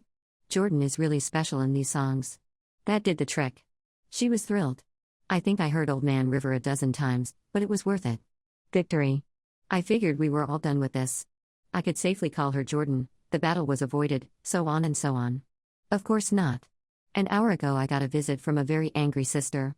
Apparently, Jordan told her mom all about the songs and how her name was special because of them, and now my sister is telling me I can't call her Jordan. I asked her why, and she said something like, She likes the name now because of those black people songs. I hate that music. I said, I'm really sorry, but Jordan loves it, and it was the only way I could get her to accept me calling her Jordan instead of BZ. She kept ranting on about how that was too bad, she hated that music, she wasn't raised with black culture, etc. At no point did she mention my niece's feelings. I finally asked her, if I can't call her the name she wants to be called and I can't call her her birth name, what am I supposed to call her? And she just stared at me, completely blank, for I don't know how long, and then she said in a real nasty voice, just call her whatever you want, then. 5 minutes later, she's totally calm and asking me to watch my niece again in a few days so she can go shopping. And by the way, she called her BZ almost the whole time she was there. It was bizarre. I was a wreck about this comment at the picnic for almost a week and now things seem much more clear. For me, this confirms that the problem wasn't BZ at all. My sister is picking fights like this because she's a first-class narcissist. She is jealous that her daughter has a good relationship with other people, and she's mad that her daughter is becoming her own person. Jordan likes something her mom doesn't like? Angry. Picking a fight with the adults around makes her feel like she's in control of Jordan again, but doesn't directly come off as abusing or yelling at her daughter. When I look back, this fits a real pattern of behavior for her. The good thing, I don't know what else to call it, is that my sister will rarely watch her daughter for more than one full day at a stretch before she gets frustrated or bored, so I know she won't cut me off. She depends on me too much for childcare. I'm just going to try and be there for Jordan as much as I can, and I won't say it out loud, but when she turns 18, she's welcome to move in with me. She can move in with cornrows and a BZ name tag while she sings Swing Low Sweet Chariot at the top of her lungs. That feels like the right thing to do. Jordan's grandmother revealed that everyone, including my sister, has been calling her BZ and JP all week without any problems. Got my niece to accept the name Jordan and my sister picked a fight. Now realizing my sister picks fights to feel like she's in control of her daughter. I will allow my niece to move in with me if she wants when she turns 18. Update 2, 1 year later. The last time I posted on this throwaway I got a lot of really great advice, so I thought I would come back. To make this as quick as possible, my sister is a narcissist and an aloof, but not outright abusive, mother to her niece. We call my niece BZ. Her nickname was the source of my original issue, and I think reading those threads might give some insight into my sister's personality and BZ's home life. For the record, it has become very clear to me over this past year that my sister picks fights with me and uses my niece as collateral. She seems to do it for attention, to play the victim, and to assert her primacy as BZ's parent. She doesn't actually care about what she picks fights about. The fight about niece's nickname, for example, quickly blew over when I came up with a solution and the family wasn't willing to keep fighting over it. She has since picked several fights. I have always told her I would defer to her judgment as the parent, and she would almost immediately deflate and let it go because I wasn't taking the bait. This time, though, I think she might have a legitimate grievance and I'm not sure how to approach it. BZ went back to school last week. Today, when I was getting ready to leave our family's Labor Day picnic, my sister cornered me in the kitchen, furious. I asked her what was wrong. I guess BZ's class was told to draw a picture of them with their 2 favorite people, then write a couple of sentences about the people in the picture. Most kids pick their parents, but BZ drew me and one of her aunts on her dad's side. My sister said her sentences were things like, I love my aunt blank and aunt blank so much because they let me play with their makeup, typical 8-year-old stuff. I thought it was really sweet, but I could tell my sister was mad, so I asked her why she was angry. She told me that she was really hurt that BZ loved me and the other aunt more than her own parents, and she thinks it's because BZ spends too much time with us and we spoil her. I was kind of shocked, so I just asked her if BZ knew she was upset. She said no, she had just told her daughter that it was a very pretty picture, then put it away in her bedroom. Then she told me she was reconsidering having BZ spend so much time with us alone. Then she stormed out of the kitchen and left the party before I could say anything. I'm not sure what to do. On the one hand, I think she's being silly. Lots of kids drew their parents, but some kids drew their friends or their grandparents or their siblings. One kid actually drew his cats. And she's 8. I'm not saying she can't love deeply, but she's just a child. Her sentences apparently said stuff like, they let me play with their makeup, it's not very deep stuff. On the other hand, I can understand feeling hurt that your child wouldn't draw you when so many other kids drew their parents.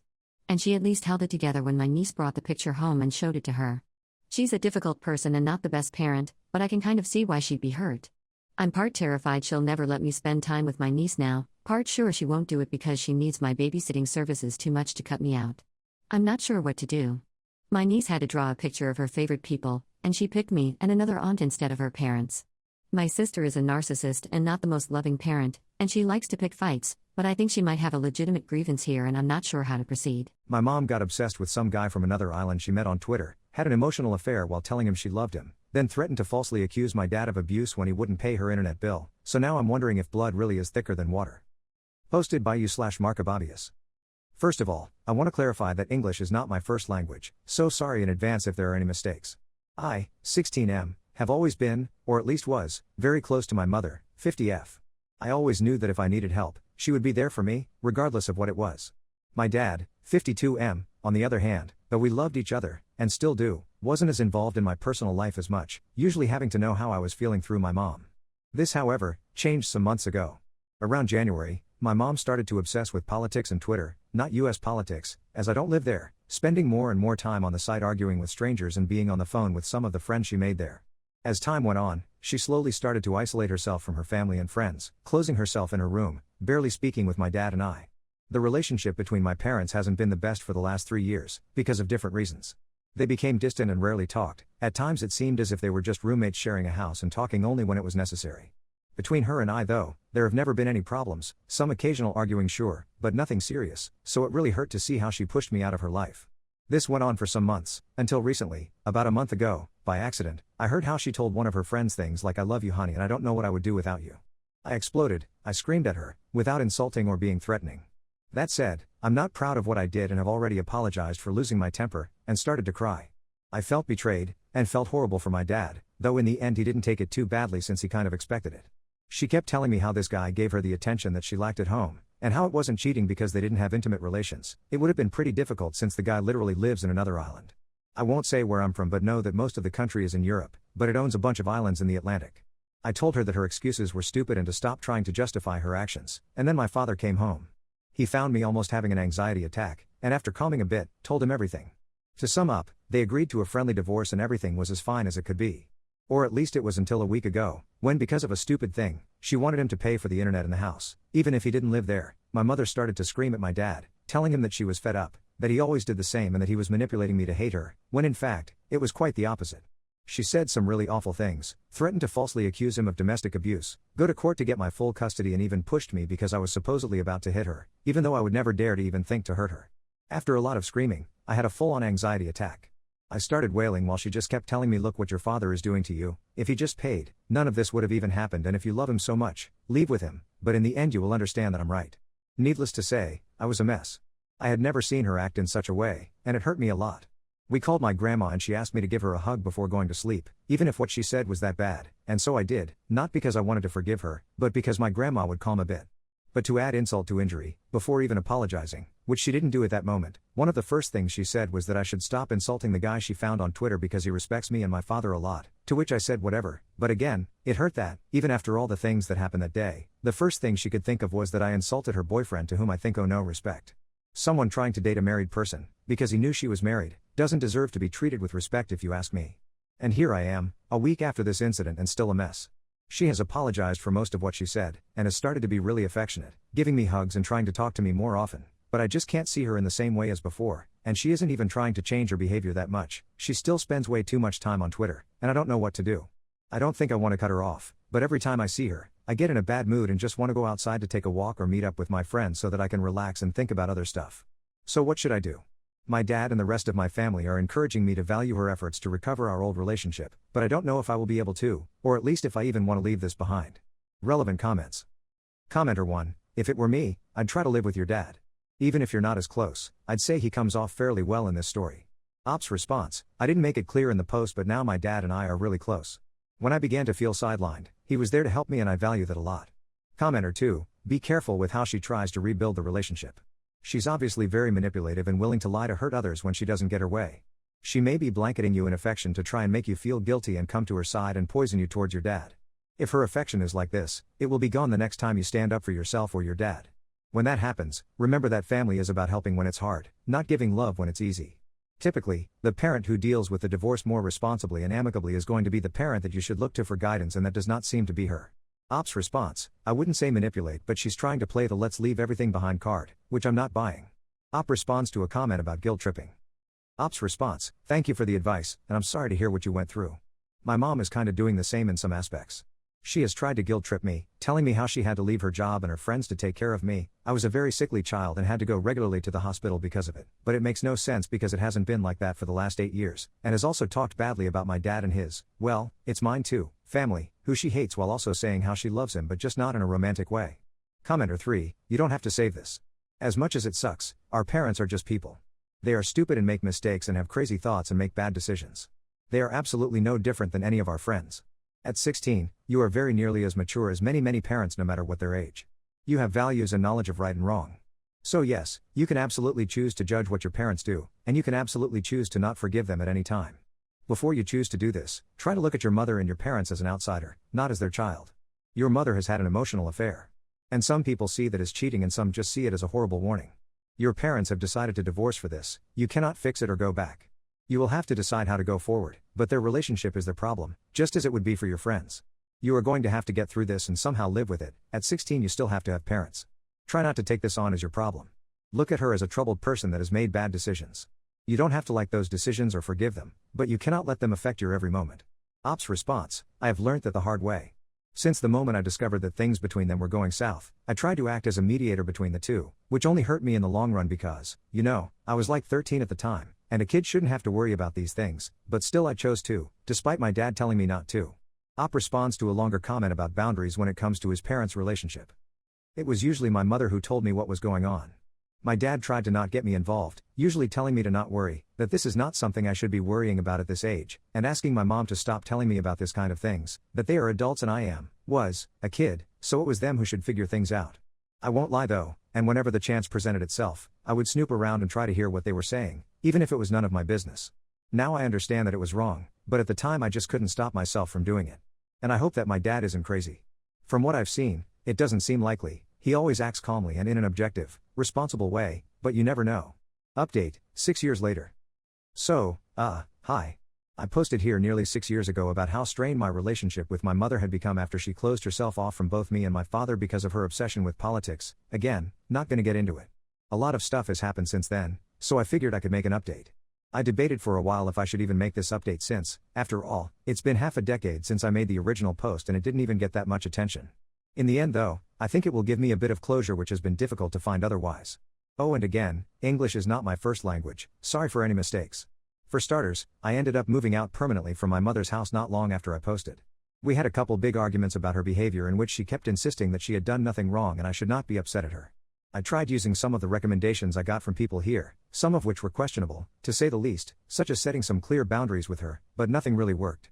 The straw that broke the camel's back though was when she told me that my uncle's, her brother's, cancer had come back only as a way to hurt me since she didn't mention it before to avoid causing me even more stress. She kept that information in her back pocket until I upset her enough to want to hurt me, so yeah, really nice of her. As I mentioned before, I moved out, and I ended up living with my dad and my grandma a couple towns over. By then I was getting close to turning 18, so there wasn't much she could do to stop me, and to her credit, she didn't. After that last incident, I pretty much cut her off, and it has stayed that way up until now with a couple exceptions. The main one being that my grandfather ended up passing away in 2022, so I re-established contact with her partly as a way to try to make my other grandmother happy after, her husband passed, and partly because in a way I did miss her. As you might guess, it did not work out. At first, things seemed to be going slightly better than last time, since she didn't push as hard for my affection and seemed more respectful of my boundaries. That was until Christmas of that same year, when she told me that she was going to commit unaliving once her mother passed since there was nobody in the world who loved her, not so subtly implying that it was my fault. That obviously shook me, but more than that, it made me angry. I realized that it was most likely a bluff to guilt me into forgiving her for everything, and that even if it wasn't, it was not a burden I should have to carry on my back, so I cut her off again, this time for good. Other than that, and for me personally, these years have been a bit of a roller coaster, with quite a few highs and lows. I finished high school, got into college, gained 40 kilograms, lost 25 of them, got really depressed, slowly crawled out of it, made some new friends, lost some old ones. Right now though, I'd say that I'm better than ever. I turned 22 a few months ago, and for the first time in a while, I look forward to the future. I just graduated from college, I'm officially a historian now. I already got into the masters I want to do, I have a pretty chill job, and next year I'm planning on staying for a few months in Belgium, thanks to a EU program.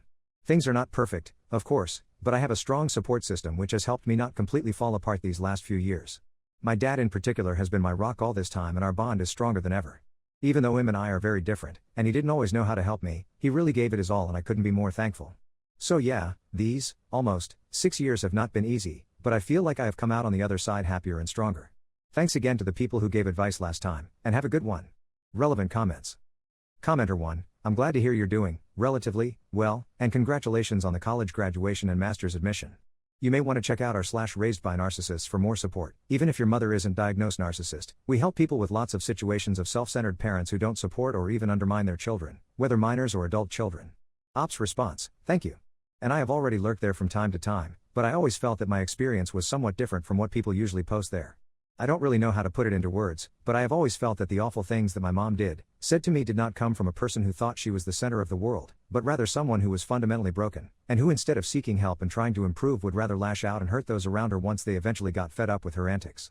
Still, thank you for the recommendation. I think it's great that support groups like this one exist. My dad shipped me off to boarding school at 10 because stepmom wanted a fresh start without me, but now he's mad I don't want family bonding time and threatened to yank me from the only place I call home, so guess who's about to get really fresh with reality? Posted by you/Nadatinto? Okay, so I've, 15F, been attending boarding school since I was 10. I started the 5th grade at my boarding school.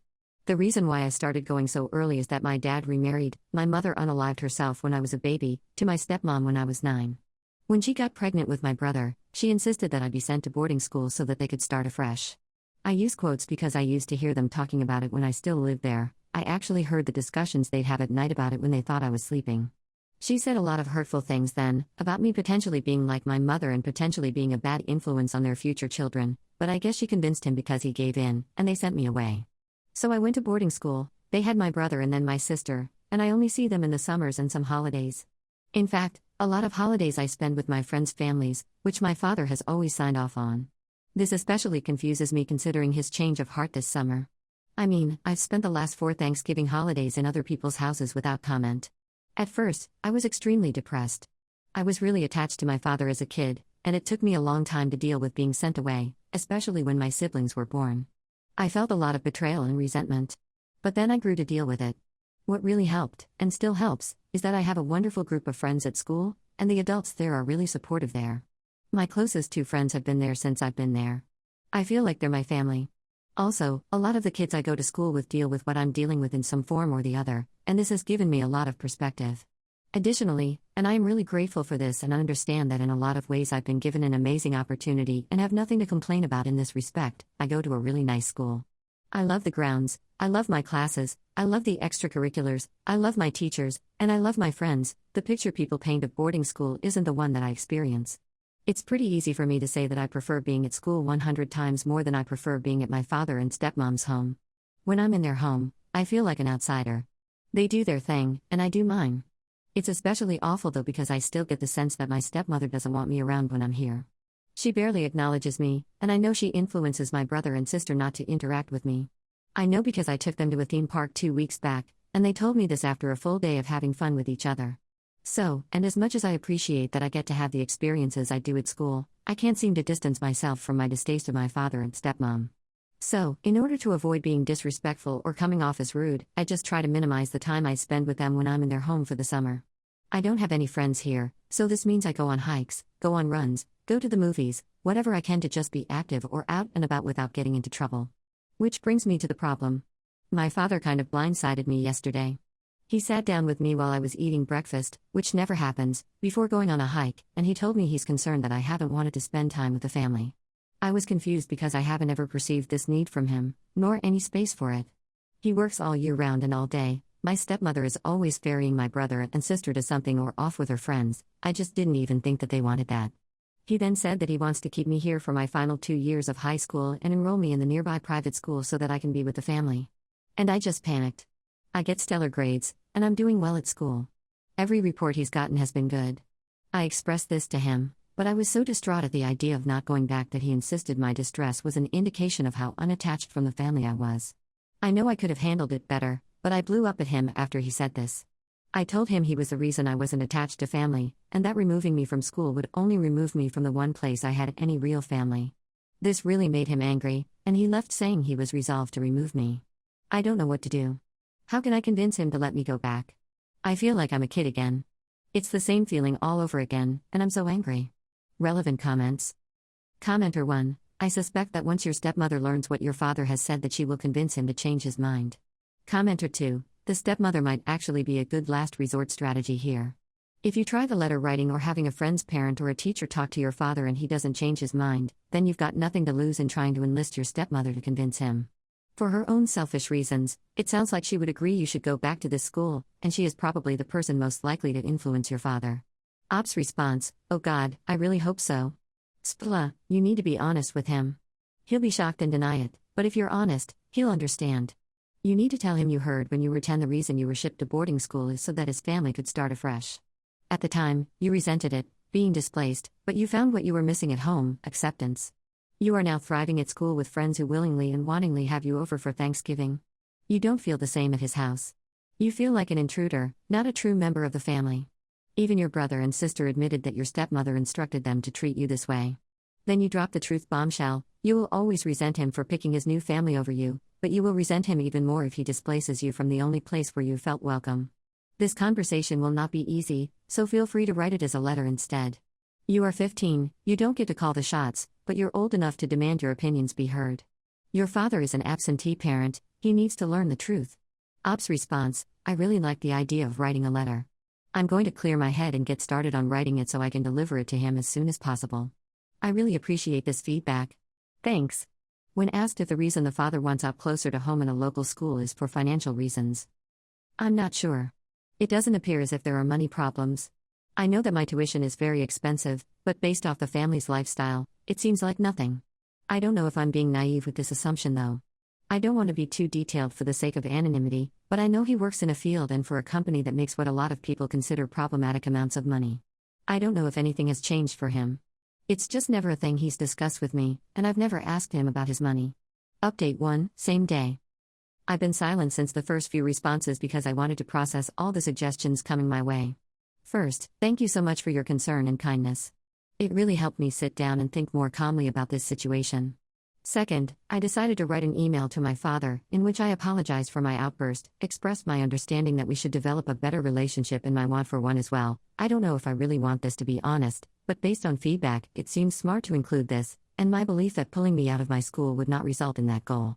I offered alternatives, like FaceTiming regularly and more consistent visits during the holidays, like Thanksgiving. I also suggested that maybe we should do something together during this holiday so that we could talk and catch up. We used to hike a lot together when I was a kid, and I suggested that we go on one together, like this weekend. I also explained that I feel I've been a responsible and productive student at the boarding school, pointing out that I head the diversity club, have provided peer tutoring each year since 8th grade, and have maintained a good GPA, and that disrupting my schooling might be counterproductive. I explained that my outburst was due to these details, rather than my not wanting to be closer to him. I closed out saying I know he wants what's best for me, I hope this is true and I'll choose to believe it, and I want to work with him to make that happen. So now I'm waiting for his reply. I'm pretty anxious because I honestly don't know how he'll reply. I'm taking advice given to me here though and trying to make plans in my mind for any response. I haven't told any of my friends yet because I know they'll tell their parents, who may contact him, and I can't be sure how he'll react to that. If he refuses after my email, maybe I'll try to have an adult intervene. I'm still thinking it through. Anyway, thank you guys again. It's nice to know there are nice people all over. Update 2, same day. He responded: Not a tinto, when we spoke I told you I had made my decision. That stance has not changed, and I am disappointed that you have chosen to ignore my words. Do not forget that you are still a child under my care, despite what you may feel. One day you will see the wisdom in this and be thankful. I am currently on my way out on business, and will be back on Saturday. Until I return and am able to speak in person, I do not want to hear or read another word about this issue. I want to contact my headmaster and dorm parent. I have good relationships with them, but now I really feel if they contact him that will be the end of it. I think I messed this up. I shouldn't have sent that email, I should have waited. I don't know. My friends' parents are all pretty influential and well known in my dad and stepmom's social circle, and I'm worried it will humiliate my dad and stepmom if they find out about this issue or try to intervene. I feel so paralyzed. Update 3, 1 day later. Update: I'm going back to school. A lot has happened in a short period of time. I don't think I dealt with my father's email in the smartest way, but it worked. Advice telling me to speak to my stepmom really stuck with me. I felt so desperate that I spoke to my stepmom about the situation. It became very obvious very quickly that she had no clue that my father had wanted this. She immediately left the room after I explained the situation. I could hear her arguing with him, saying it was a deal breaker and that she wouldn't have it. He called me soon after she hung up and sounded so very angry. He said it was clear I had made up my mind and didn't want to be part of the family. He said that he had wanted time to let my stepmother know and wishes I had trusted him. I didn't even know how to start explaining why I feel his view of my feelings are so wrong before he told me that since I didn't even want to try working with him, he's sending me back. He ended the call saying, "I hope you can deal with the consequences of your choices." I'm angry at him because I feel like so much of this is miscommunication on his part, but I'm happy more than anything because I get to go back. Thank God. I'm going to lay low, be as nice to everyone as possible, and try to ride this out until school starts, which is soon. I'm so relieved. Final comments. Commenter 1, Update 3 is utterly glorious. He throws you away like garbage, tries to tear you away from your friends you made as a coping mechanism after his abandonment, then when you suggest a reasonable compromise to meet his need for affection without hurting you, he tells you that your feelings don't matter. And he has the gall to act like you should have kept his secret from his wife. Out of what loyalty? Why would he think you'd have any reason to help him destroy everything happy in your life? What a self-absorbed jerk. I hope you email him this comment of mine and some choice others from this thread. Don't actually, that jerk needs a slap in the face with some perspective. I'm a grown adult, and I don't see how on earth you'd thank him later for what he tried to do. Commenter 2, just saw Update 3. Congrats. I'm glad this worked out. The things you know need to be shared someday, though. The jerk needs to know that you know he's full of nonsense. Maybe wait until he doesn't have any control over your life, though. My wife's cat spent 4 years treating me like furniture that owed him money, but then our other cat passed away and suddenly he became obsessed with me, demanding belly rubs every 5 minutes and meowing nonstop, so now I'm basically his personal servant and I'm slowly losing my mind. Posted by you/battlescarred bear. So, a bit of backstory. In 2020, I moved in with my then girlfriend, now wife. Along with our shared life came a shared menagerie. I brought my dog, Gemma. She brought 2 cats, Indy and Pico. I had high hopes that the animals would become some quirky Pixar-style blended family. I was a fool. Gemma was the sweetest, scruffiest, quietest old mutt you've ever met. The kind of dog who looked like she'd seen things, but mostly just wanted a gentle chest rub and a soft place to nap. She loved cats, in a way that felt like she wished they were her pets. I've seen her gently lay down next to cats, with this hopeful look on her face. She never barked. She didn't snuggle, exactly, but she'd lie nearby, always quietly hoping the cats might someday love her back. She was the canine equivalent of a kid on the first day of school holding out a juice box like, "Friends?" Indy, one of the cats, was a calico tabby with the emotional range of a bomb about to go off.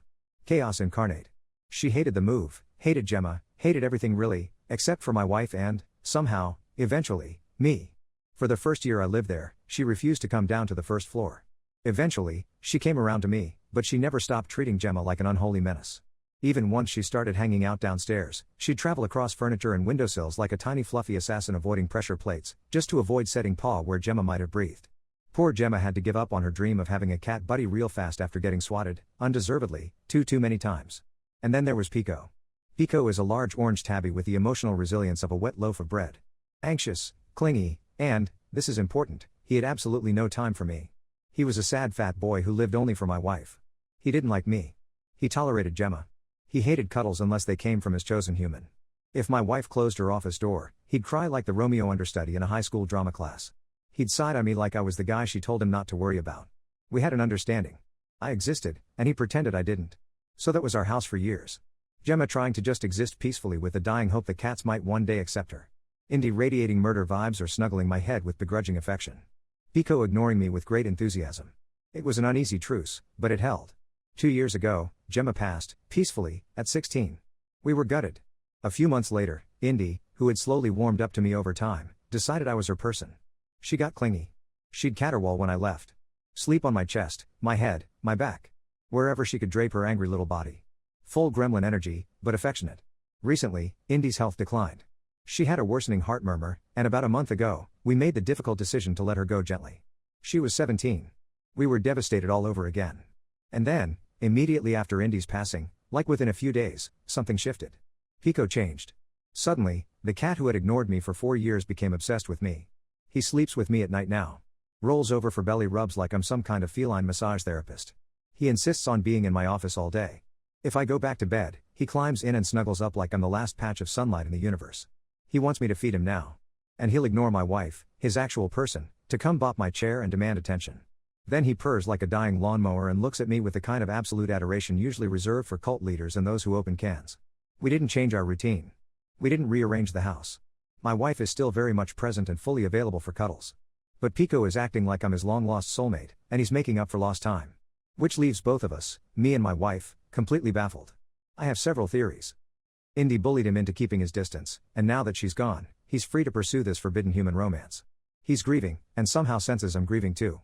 But it feels less like let's heal together and more like rub my belly, grief monkey. This is a long con. He's softening me up for something. I don't know what. He's terrible at being a cat, so probably not murder. But definitely something. The shift has been instant and total. I feel like I'm living with a completely different animal. Nothing else has changed. My wife is still here. She is supposed to be his person. Now apparently I am? Has anyone else had a cat pull this kind of emotional U-turn? I feel like I'm living with a completely different animal now. I mean, I'm not complaining, he's a great cuddler and he's terrible at being a cat, and that's sort of charming in its own right, but I feel like I missed something here. Is this normal? Is this grief? Is he just now realizing I give excellent belly rubs? A glitch in the cat matrix? Or have I been a mark all along? Relevant comments. Commenter 1, he misses Indy, and Indy loved you. He's reaching out. Ops response, I desperately want to believe this, and you may very well be right. But I've been so suspicious of his motivations that it's hard to trust this sudden wave of relentless adorableness. It feels like it could be nefarious. Or, at the very least, deeply selfish. Which, in all honesty, I respect. You get those belly rubs, peaks. If this turns out to be a fully coordinated emotional assault, I will be in awe of the long game. I do want to reinforce that it never really seemed like the cats got along, which is why I have a hard time believing he's grieving in any classic sense. Indy barely tolerated him any more than she tolerated Gemma. I once caught them sleeping on the same bed within inches of each other, and it was such a rare event it became a household breaking news. We discussed it all afternoon, like a panel of cable news pundits trying to fill airtime during an election cycle.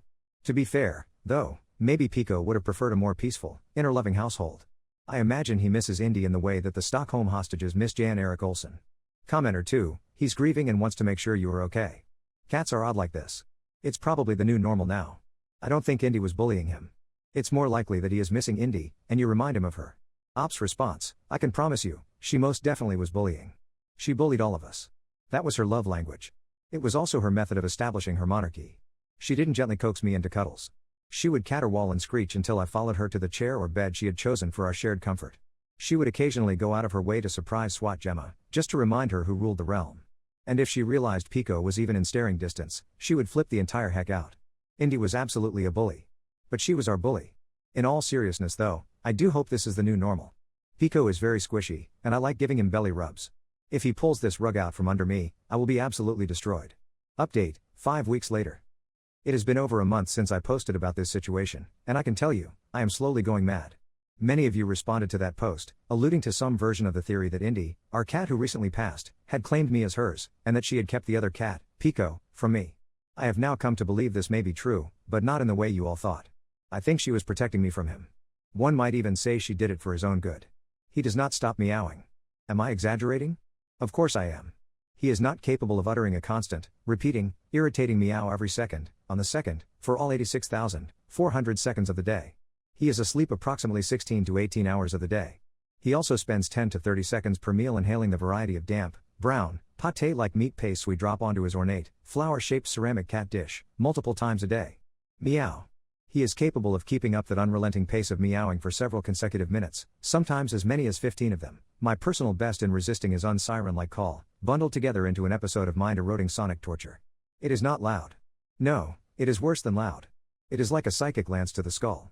As though someone is tapping on the blackboard of my mind with chalk-dusted fingers, little scratches of nerve-wrenching shocks to my cerebellum. Over and over and over again. Meow. Meow. I have ascertained some of the meanings of his belligerence. The purposes of these verbal assaults are many. Here are just a few of the reasons he has decided to employ this persuasion technique. He would like his breakfast approximately 3 hours early, 5 a.m. He would like a second serving of breakfast. He thinks he can convince whichever one of us didn't serve him breakfast that he hasn't had breakfast yet. He would like some of my breakfast. He would like lunch now. Yes, he has recently decided he would like lunch. He is thirsty. He, of course, has a massive cycling water bowl, but it seems he must announce when he is heading off for a drink. He would like an afternoon snack. He would like my afternoon snack. He is wondering if he can have some of our dinner. He would like his own dinner. He would like my wife to stop singing. He would like to be pet. He would like to be drawn into a cuddle and pet. He would like to be drawn into a cuddle and pet at 1 a.m. He would like to be drawn into a cuddle and pet at 3 a.m. He would like to have a post-breakfast cuddle. He would like to have a post-dinner cuddle. He would like to be elevated onto the bed. He would like to be de-elevated from the bed. Here are 2 things he does not utilize this skill for. Warning us he is about to vomit a hairball, or his dinner, onto the bed. Letting us know he has failed to reach the litter boxes, and has instead opted to poop on the stairs. Meow. Meow. Meow. And finally, to explain the elevation points, and the yet unmentioned and most egregious use of this newfound misuse of his vocal powers, I must explain that my desk, where I work most days, is in a cubby in our bedroom. Directly behind me is our marital bed, which, in his ascension and self-crowning as king of this domain, he has claimed as his royal throne. Yes, there are stairs installed at the end of the bed. Yes, he is perfectly capable of using them. But no, he does not lower himself to such indignities when his human-powered elevation device is present. To be clear, I am that human-powered elevation device. Not my wife. Not any other nearby human. Just me.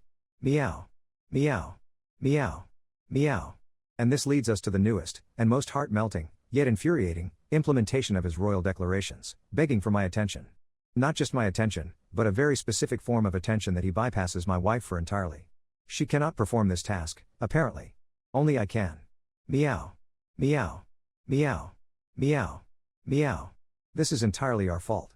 He was terrible at being a cat in the first place. He had no motivation to chase mice, strings, or even little laser lights. He never showed any interest in getting to high places like most other cats. In fact, the only time I've seen him try to ascend further than the couch was to get to the back of the couch, where my wife had left her bowl of ice cream unattended. He has always been spoiled, and we spoil him further, because there is no going back. He is nearly 17. This is who he is. A hedonistic loaf of fur. Meow. Meow. Meow. Meow. Meow.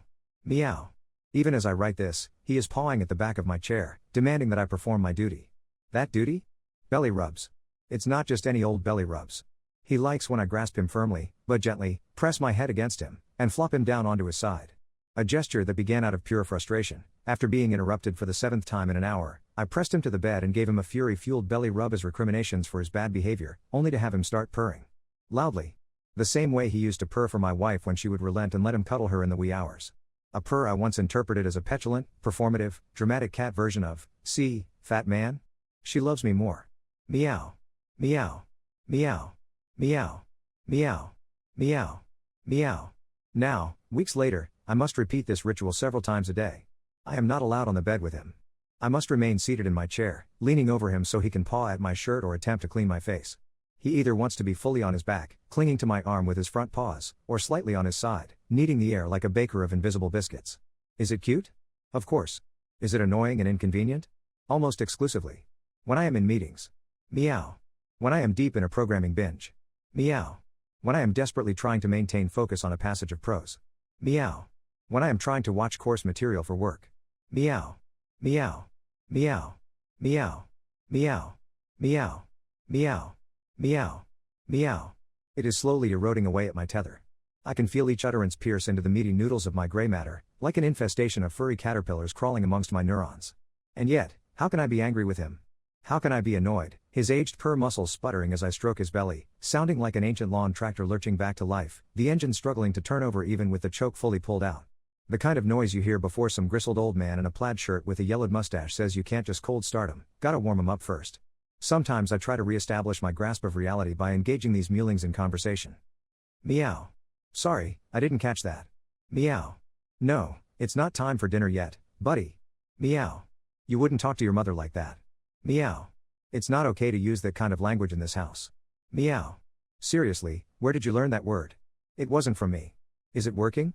I don't know. My wife and mother-in-law find these exchanges hilarious. They don't realize this is my last-ditch effort to keep my sanity. I don't think it's working.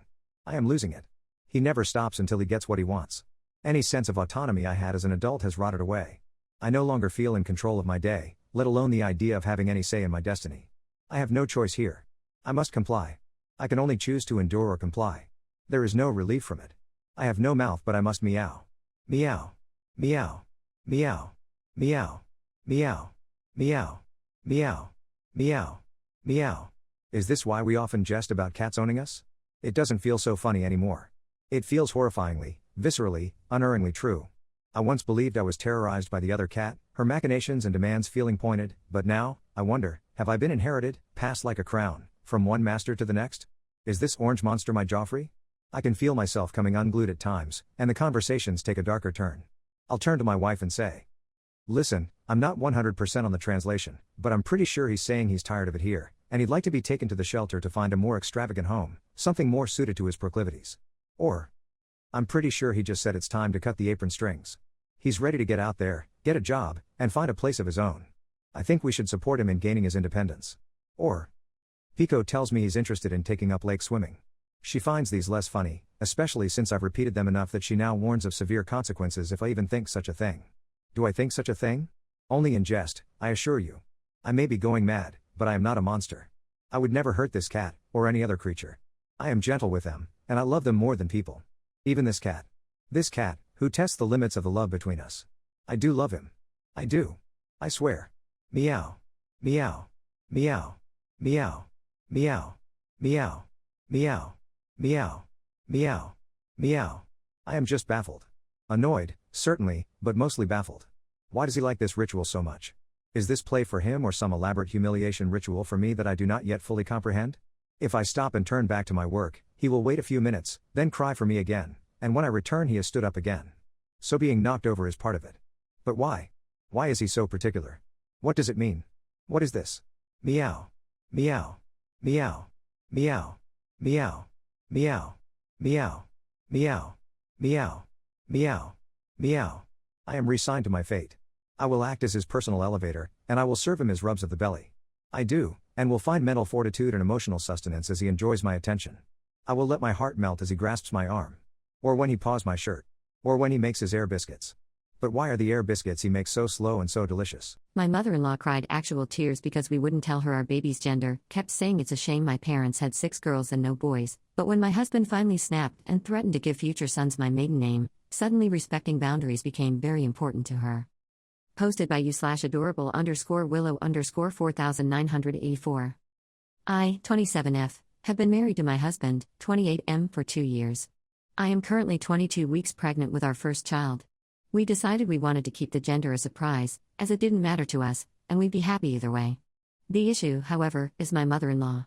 There is a slight culture divide here. I am Caucasian while she and my father-in-law are Chinese. My husband is their only child and was born here a few years after they immigrated. I'm the youngest of 6 girls, seriously have no idea how my parents didn't unalive us growing up, and my mother-in-law and father-in-law never miss a chance to talk about what a shame it is my parents never had a boy, and having so many girls, it's clear they're unlucky, while bragging about the fact they had a son their first try. This gets to me, but I've heard it a million times before, so I mostly ignore it. When we were just dating, my then boyfriend, now husband, explained it was just a cultural point of view for them to view male children as the goal, and to give him credit, he always shut them down when the conversation started down that path, though they always end up bringing it up another time.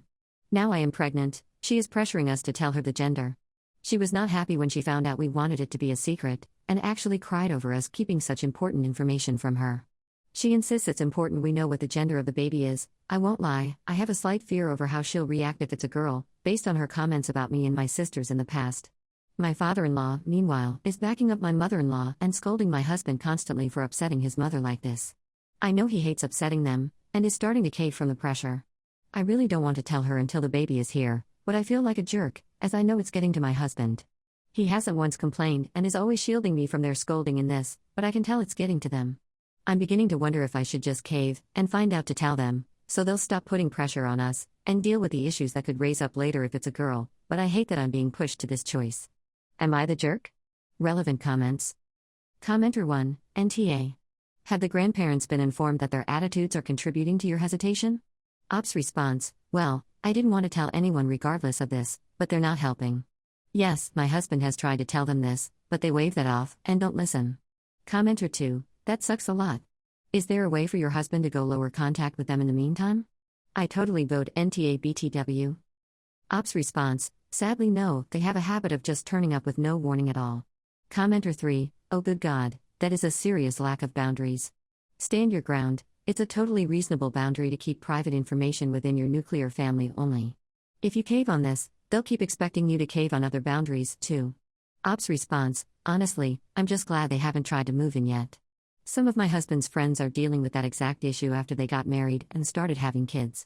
Commenter 4, don't let them in if they show up unannounced. Ops response, not that simple sadly, I'd happily do this, but my husband has been raised in the belief of honoring your parents etc. He'd never leave them on the doorstep. He does defend me as best as he can, such as taking the brunt of their pressure right now, but he is struggling against his own upbringing. I love him so much for trying, but I know none of this is easy for him.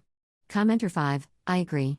It'll reinforce the idea to the in-laws that they can just wear her and the husband down enough for them to cave in. It's a very common Asian parenting tactic, and my Asian parents are the same. For Asians, everything is a family matter. Older Asian adults always need to have a say over everything, from what you eat, what you dress as, who you date, why you're out after 6 p.m., etc. It's the toxic family-centric culture at play. NTA for Op. Tell them that they're disappointing their son by thinking that he won't be able to produce a son of his own. Op's response, that is a good line that I may very well steal. Honestly, you're absolutely right about it being a common parenting tactic used by Asian parents, as everything you've said I've seen firsthand. They hated him dating me because I wasn't Chinese at first, then doubly hated it when they learned I was one of 6 girls. He eventually got them to back off on this matter. I don't know exactly what he said as I wasn't present for that conversation, but I believe it was a threat about it being me or no one at all. He ended up staying with me for a week after that, and going zero contact with them to show he was serious. Commenter 6, yeah, Asian parents care more about how others perceive their family, and that's why they're very strict about how their kids present themselves. On the other hand, it's also their greatest weakness, because if their kids start putting their foot down, it jeopardizes what others will say about them and their kids. Invoking your husband's image and what their treatment will say about their family is likely to get them to shut up. I can't tell you how much that has worked against my parents and grandparents. Op's response, I'm very aware of this fact. My husband actually doesn't want our child having a Chinese name or learning Mandarin. He hates speaking Mandarin, and basically never uses it unless he's talking to his parents, and even then, they communicate 60% of the time in English, and doesn't want to inflict it on our child. I've gotten him to agree to a Chinese name simply because I know they will freak out if the kid doesn't have one, as it's all about image, and how bad would it look if their grandchild doesn't have a Chinese name. But it'll be basically never used, and we'll use their English name. The Mandarin, however, I'm letting him take the lead on this, as he knows firsthand what learning it felt like for him, though we've agreed to the fact that if our child shows interest in learning when able to communicate, that will give them the opportunity to do so. Mini update, 1 day later. So my mother-in-law and father-in-law came around this morning for tea, uninvited as usual of course, and began to apply their pressure again to demand the gender of the baby, and I was ready to step in, worried about my husband as I know this has been a lot of pressure for him, but he surprised me by snapping at them. I've never seen him truly angry with them before. The only time I've ever heard of him being truly angry is when he fought them over dating me when they didn't approve, as I wasn't Chinese, but I wasn't there for that conversation, so this took me by surprise. To summarize, he told them that our child's gender was none of their business, and if they kept this up, then any future sons we have will take my maiden name, since I have no brothers to carry on the family name, as they keep reminding me. He then told them not to test him, as he'll burn their family tree to the ground. I don't know who was more shocked, them or me. He then told them to get out, and they did leave, though my father-in-law scolded him for being disrespectful and not putting family first. So it seems my concern was unwarranted, and my husband is fine. Relevant comments. To a comment saying Op's husband loves her very much. Op's response, I've never once doubted he loves me, but this honestly shocked me. I know how much the family line means in his culture, so for him to make this kind of threat, the weight of it isn't lost on me. They also seemed genuinely terrified by that threat, though my father-in-law did scold him as they left. It lacked the usual heat. I feel sorry for her too, despite all of this, and I hope she'll come around someday. Commenter 1, Ro. That was hot. NTA Op's response, imagine how I felt, never been more attracted to him. If I wasn't already pregnant, no doubt I would be soon enough. Update, 3 years later. Hello everyone. 3 years ago I made this post about my first pregnancy relating to the fact that my Chinese mother-in-law was pushing to know the gender of my unborn child, and I felt guilt over the strain this was putting on my husband. I am currently 19 weeks pregnant with my second child, a bit of an unplanned surprise, as we had planned to wait until our daughter was a little older to have a second child, but it was not an unhappy surprise. This pregnancy has caused me to reflect on my first one, and I remembered my post. I went hunting for, and luckily remembered my password. I doubt anyone here cares much, but I'm in a reflecting mood, so I thought I'd post an update 3 years on, and if anyone wants to read it, then I hope you enjoy. Yes, my husband and I had a little girl. It has been incredible watching him grow from the amazing man I love into an amazing father, and she is very clearly the greatest joy in his life. We had a long conversation not long after she was born, and he actually ended up going to therapy to reconcile his feelings on his parents and his culture. He originally did not want her to know any language but English, and basically to ignore his side of the culture, but he eventually realized, thanks to therapy, that he was robbing her of a chance to have a more diverse view on the world, and that his experiences with his culture may not be hers. Through our daughter, he has gotten to see his culture through a fresh set of eyes, and it's like he's discovering it himself for the first time. My mother-in-law and father-in-law, as you no doubt expect, were not happy that we had a daughter, and began to push us to try again to have a son almost immediately. My husband and they began to clash more and more, as their behavior became abusive towards me and our daughter, and 2 years ago, we cut contact with them. We are happier for it, and don't live in fear that they will drop around without warning, and turn our whole day upside down. Rereading some of the old comments on my original post makes me smile, and my husband is laughing over how many of them were thirsting over him after he clashed with his parents originally. Thank you everyone, I hope you all have a wonderful day and enjoy my rambled reflection on the past 3 years. Relevant comments. Commenter 1, such a wholesome post. Strange to read it in this sub but nevertheless amazing. Ops response, I'm glad you enjoyed it. I honestly forgot about my original post for a long time until I began to reflect on my first pregnancy, and how much more peaceful this one is. I figured I'd post a little update, not expecting it to get much attention. The in-laws, we have no intention of letting them back into our lives, don't worry. We've moved twice since we cut them off, and they have no idea I'm even pregnant again. Commenter 2, are you having a boy or a girl? Ops response, we're leaving it another surprise, we don't care so long as they're healthy, however, this is our last child, even if it's another girl.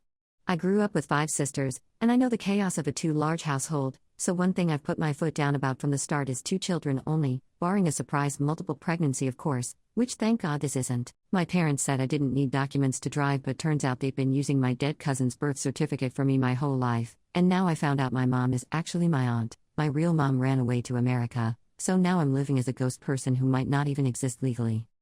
Posted by you/salt offer 5981. I'll try to keep this brief. I've been looking into learning to drive, and I've been asking my folks for all my paperwork. They've been oddly cagey about it all, going on about how I don't need to drive, and don't have a car to drive. This sparked a long realization that they've acted this way anytime I've asked for any documents. We don't travel, so I've never had a passport. But I don't know my PPS number, and have never seen my birth certificate. As I'm getting to adulthood, I'd like to have some form of legal ID to exist, and get a job. Anytime I ask, they dodge the question or change the topic. I've got 5 generations of family down at the local cemetery, so it's not like we illegally immigrated, and my family has been hiding that from me. I've talked to some friends about it, but I'm starting to wonder, is it possible I don't have this paperwork? I know I was born at home, but they should have still registered my birth, right? What happens if my birth was never registered? Relevant comments. Commenter 1, is it possible that you are adopted, or that someone else in your family gave birth to you, i.e. an older brother or sister, and your parents are raising you? Ops response, God, I hope not. Commenter 2, this is quite common, and if it is the case, nothing to be ashamed of. Although your parents hiding it all from you, and taking you out of school, is not right in my opinion. Ops response, my parents are Catholic with a capital C, but I still feel like it's overkill. Maybe it's a generational difference, but if it's true, I can't believe they didn't just tell me. It's 2025, we know plenty of families with weirder arrangements. Commenter 3, your parents seem controlling. We don't travel? Your older sister is either your mother or your parents are control freaks, and you're so used to it that you don't even realize it. Ops response, I'm praying it's the latter, mostly because I am the eldest, and don't want to find out I have a secret older sister that's also my mom. Commenter 3, are they this controlling about your other siblings' birth certificates? Ops response, that's where it gets really odd and makes me think something fishy might be on my birth certificate, because I've seen my younger siblings' documents. Technically controlling, but my eldest sibling is 10, so I wouldn't hand him anything important either. Update, ordered a copy of my birth certificate, now I guess we wait. You've made very good points, and I'm probably overreacting. There may be something I don't know, but I suppose we'll find out. To add to the drama, I haven't taken my junior certificate. My ma insisted I be pulled from school during COVID, and I never went back. I was homeschooled, and she's insisted I don't need a leaving certificate. I was looking at YouthReach or trying to come up with some way to take the exams behind her back, but unfortunately they both require documents I don't have access to. Update 1, 3 days later. I finally got my birth certificate in the mail, and I'm very relieved. Good to know I exist. Unfortunately, my ma saw the envelope in the trash. It didn't mention birth certificate, and I stashed the certificate at a friend's house, but it did mention civil records. She completely freaked on me, and demanded to know what had been in the envelope. I told her it was my birth certificate, and she just kind of paused. She immediately calmed down and said she could have just given me my birth certificate, which is a complete lie. She was upset I had gone behind her back for it. I told her I want to get my certifications, and possibly go to uni. She said if that was why I wanted my birth certificate, she wouldn't let me have it. I also told her I wanted a driver's license and passport. She told me I was being dramatic and didn't need any of those things. Overall, she has been super weird about it all. I can tell Maida knows what happened, because he's being weird too. I have the certificate, and nothing seems wrong about it, but I still think there's something weird going on. My siblings and my parents all have passports. We don't use them, but the fact my 5-year-old sister has a passport, and I don't, is infuriating. Whenever my little brother, 10, talks about uni one day, they seem to fully support him. If there is truly nothing wrong with my birth certificate, I don't understand why I'm being singled out. Full disclosure, I'm an anxious person, if you couldn't tell by my last post, so I got in my head and took a few comments to heart. I don't believe I'm some long-lost kidnapped child, but it wouldn't hurt to check. I've ordered a DNA test to my friend's house. Something tells me my post will be checked by my parents from now on. I'm going to try to have another talk with my parents, and if that doesn't work, I'm making plans to leave. I don't have long before I'm 18, but I'm sure TUSLA can still help in some capacity even when I'm not a minor. I have a friend who lives in a city nearby who said I could crash on his couch if I need to. Once I get my PPS number, I'm going to try the Youth Reach program, and try to get my learner's permit. I'll keep you updated on the results. Update 2, 5 days later. Buckle up, this is an insane story.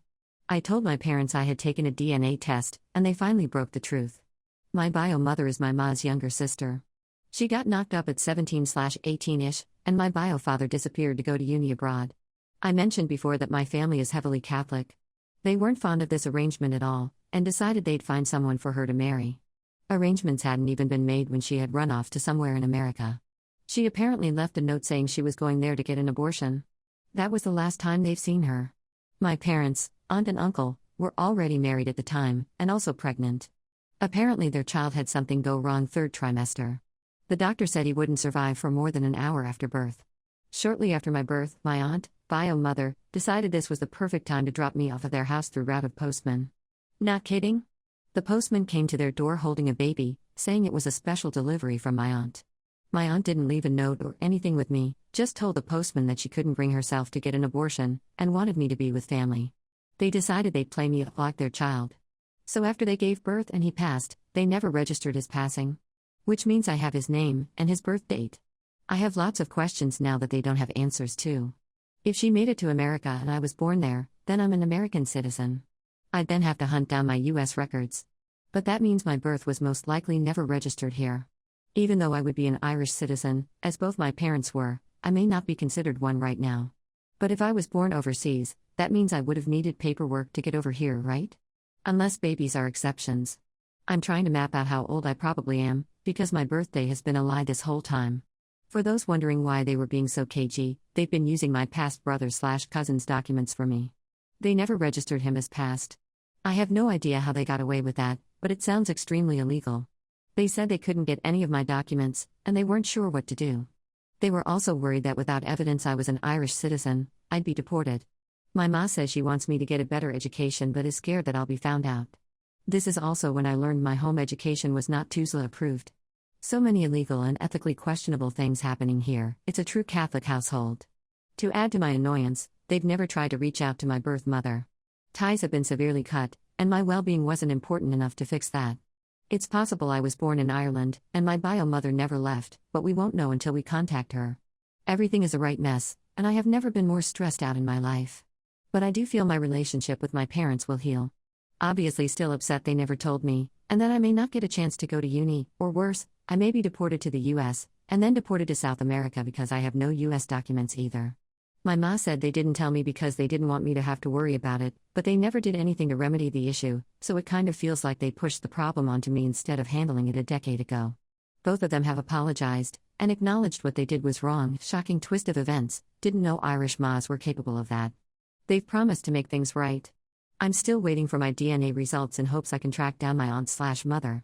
Then hopefully I can get my hands on my real birth certificate. But for now, my parents are helping me gather the other documents I'll need to register myself as a foreign birth, just in case. My aunt's birth certificate is still hiding in my grandma's attic somewhere, so we plan to get that. There will probably be no more updates, this is incriminating enough. But I will read your comments. Just in case, I'm still doing a couple processes behind my parents' backs. Thank you lads for your words of encouragement. I broke my back and became disabled, but my mom refuses to let me use mobility aids because she's obsessed with fixing me, signing me up for treatments I don't want, then comparing me to Paralympic athletes, so now we're in family therapy because denial hits different when it's medical abuse. Posted by you/Lash of the Lambs 13. Background post. My mother, 54, recently had a minor medical procedure done, nothing invasive, but she did require stitches afterwards. She decided to get the procedure done while she was on family responsibility leave due to the fact that I, 16F, was going for a major surgery to my hip, which, fair enough, I understand the logic behind that. However, this is where the story actually starts. 4 days after her procedure, I was 5 days post-op at this stage, she demanded that I take out her stitches because they were bothering her. I told her no, that the stitches were not ready to come out yet, and that the wound had not healed enough. I have no formal medical training, but as someone who's had stitches and staples a lot myself, I could tell. Also, her stitches were in a place that would require me to kneel to remove them, and keep in mind, I was 5 days post-op after major hip surgery, so I physically wasn't able to do that. I also told her I was uncomfortable removing her stitches because we only had a pair of nail clippers and a tweezer, and nowhere we could safely do it. So, fast forward one day, she begrudgingly listened to me for the time being, and I thought that it meant the end of it. It was not. The next morning, I am 6 days post-op now, the stitches have been in for 5 days, around 10 a.m. I'm woken up by my mother screaming for me. Naturally, I rush to my parents' bathroom where she was calling me from. I walk in, and my mother has ripped her stitches out with a pair of nail clippers and is bleeding. The thread from the stitches is still in her, but the wounds were ripped open. She immediately demands that I fix this situation, which, yeah, okay, I totally get. I immediately start on doing that, grabbing something to stop the bleeding and carefully removing the torn stitches with tweezers. This naturally required that I force myself to kneel to do so and caused me severe pain, and my own wound started bleeding again too because, well, I was also supposed to be on bed rest. So when I finish, I get back up, and this might be an overreaction from me, I don't know, but I blow up at her. I tell her that I told her not to try take her own stitches out, I tell her that I explicitly warned her they were not ready to come out. I mean, I was angry. She disregarded everything I said to her, refused to accept my answer when I told her no, and forced me to kneel down in front of her and hurt myself because she couldn't handle having stitches for another day.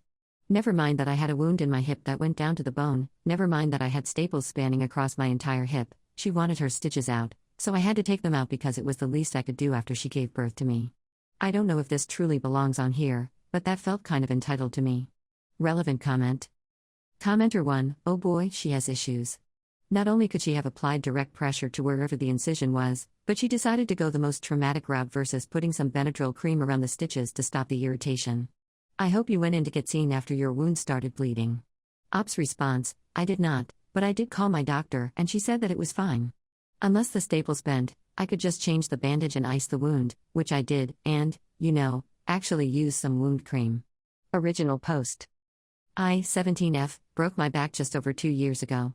My spinal cord suffered severe damage, and it has left me physically disabled. I can stand on my own and walk short distances, but doing so often puts me in excruciating pain. Over the last 2 years, I have had 3 surgeries to try repair the damage, and while they have lessened pain in some areas, the full injury cannot be repaired. My mother, 55F, refuses to accept this, and over the last 2 years has pushed me into more and more treatments even if I didn't want them, claiming every time that this would be the one that cured me. Both I and my father have tried to tell her that the nerve damage is permanent, and that the best course of action is to simply try preserve my back so I retain mobility as I get older, which is what 3 separate doctors have advised. My mother won't listen to us, she's become obsessed with trying to fix me, and get me back to my old self. She keeps signing me up for treatments and programs without asking, or after I've already said no. These treatments are usually exercise-based or based on holistic treatment and natural remedies, or even still experimental procedures, and most of them have only ever left me sore if not injured. She also refuses to let me have any accommodations, I can't use a cane, wheelchair, or anything else around her, and often refuses to let me sit or lay down when I'm in pain. Over the last year and a half, my condition has been deteriorating, but my mother acts like she hasn't noticed, just keeps booking my usual doctor's appointments. Now it's gotten to the point where she insists on being in the doctor's office with me because she believes that I won't give reliable information about my symptoms if I go in alone. Tonight, I just couldn't take it anymore and broke down crying, telling her to stop trying to fix me and just help. I begged her to just stop pushing me, to just try to accept that I'm not able-bodied anymore, but she wasn't having it. She told me that if Paralympic athletes could do it, so could I, that I had to stop making excuses, and that she only wanted what is best for me. I understand that denial is part of the grieving process, but I've already accepted it, and I just don't know what to do anymore. I've tried to be understanding, but she's really driving me to the end of my rope. So, am I the jerk for snapping at her? Relevant comments. Commenter 1, NTA. This seems like medical abuse. She won't let you use a cane or wheelchair? That's insane, Op, you deserve so much better. Op's response, thanks, I'm technically allowed to use my cane, just not in the house. And I unfortunately am not allowed to own a wheelchair. I borrow one from my grandparents when I stay there or with other relatives, though I have asked her for one several times. And yeah, I really don't feel like I'm giving up, I just feel like I'm trying to accommodate and look out for future me, you know? Commenter 2, NTA. Your dad needs to step up and tell your mom to knock it off. He needs to either make her listen or make her back off and leave you alone, rather than just throwing up his hands and saying, "Velp, I tried."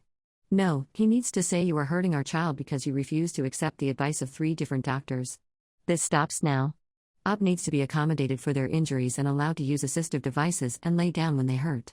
Op's response, my dad is trying, they've gotten into a lot of arguments about it, and he's even refused to take me to treatments she scheduled because I didn't want to go. The problem is just that my mom won't listen, and aside from removing me from the house for short periods, there isn't much he can do. He's gotten me accommodations behind my mom's back, but we don't have all that many options. Commenter 3, NTA. I'd ask my dad to get a divorce, so you can have peace. Op's response, he can't unfortunately, my father is dependent on her too and can't physically take care of himself either, he also has a severe spinal cord injury, so even if that did happen, he wouldn't be able to care for himself, never mind me. Commenter 4, talk to a trusted adult at your school. Seriously. This is horrifying.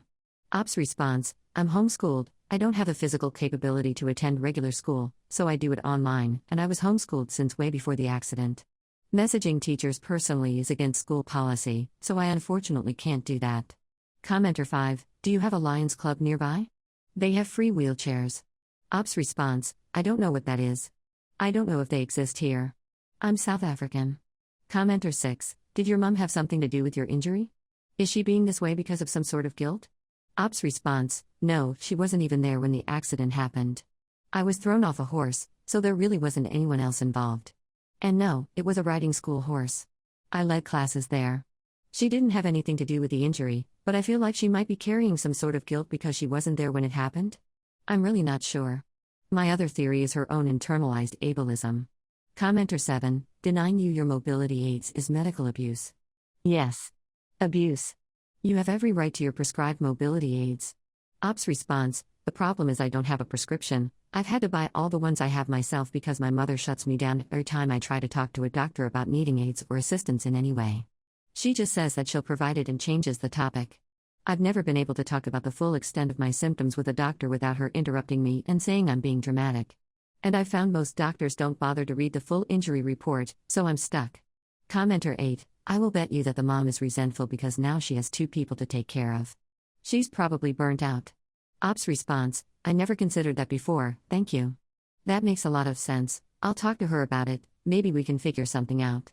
Commenter 9, did you use to help your mom take care of your dad?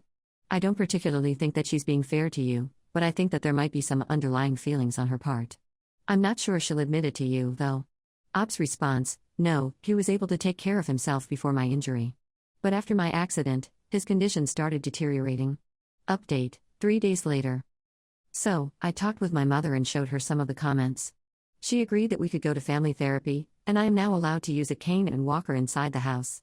We've also compromised that I could talk to doctors on my own for most of the appointment, then she could just come in the last few minutes, and have the doctor give her a rundown.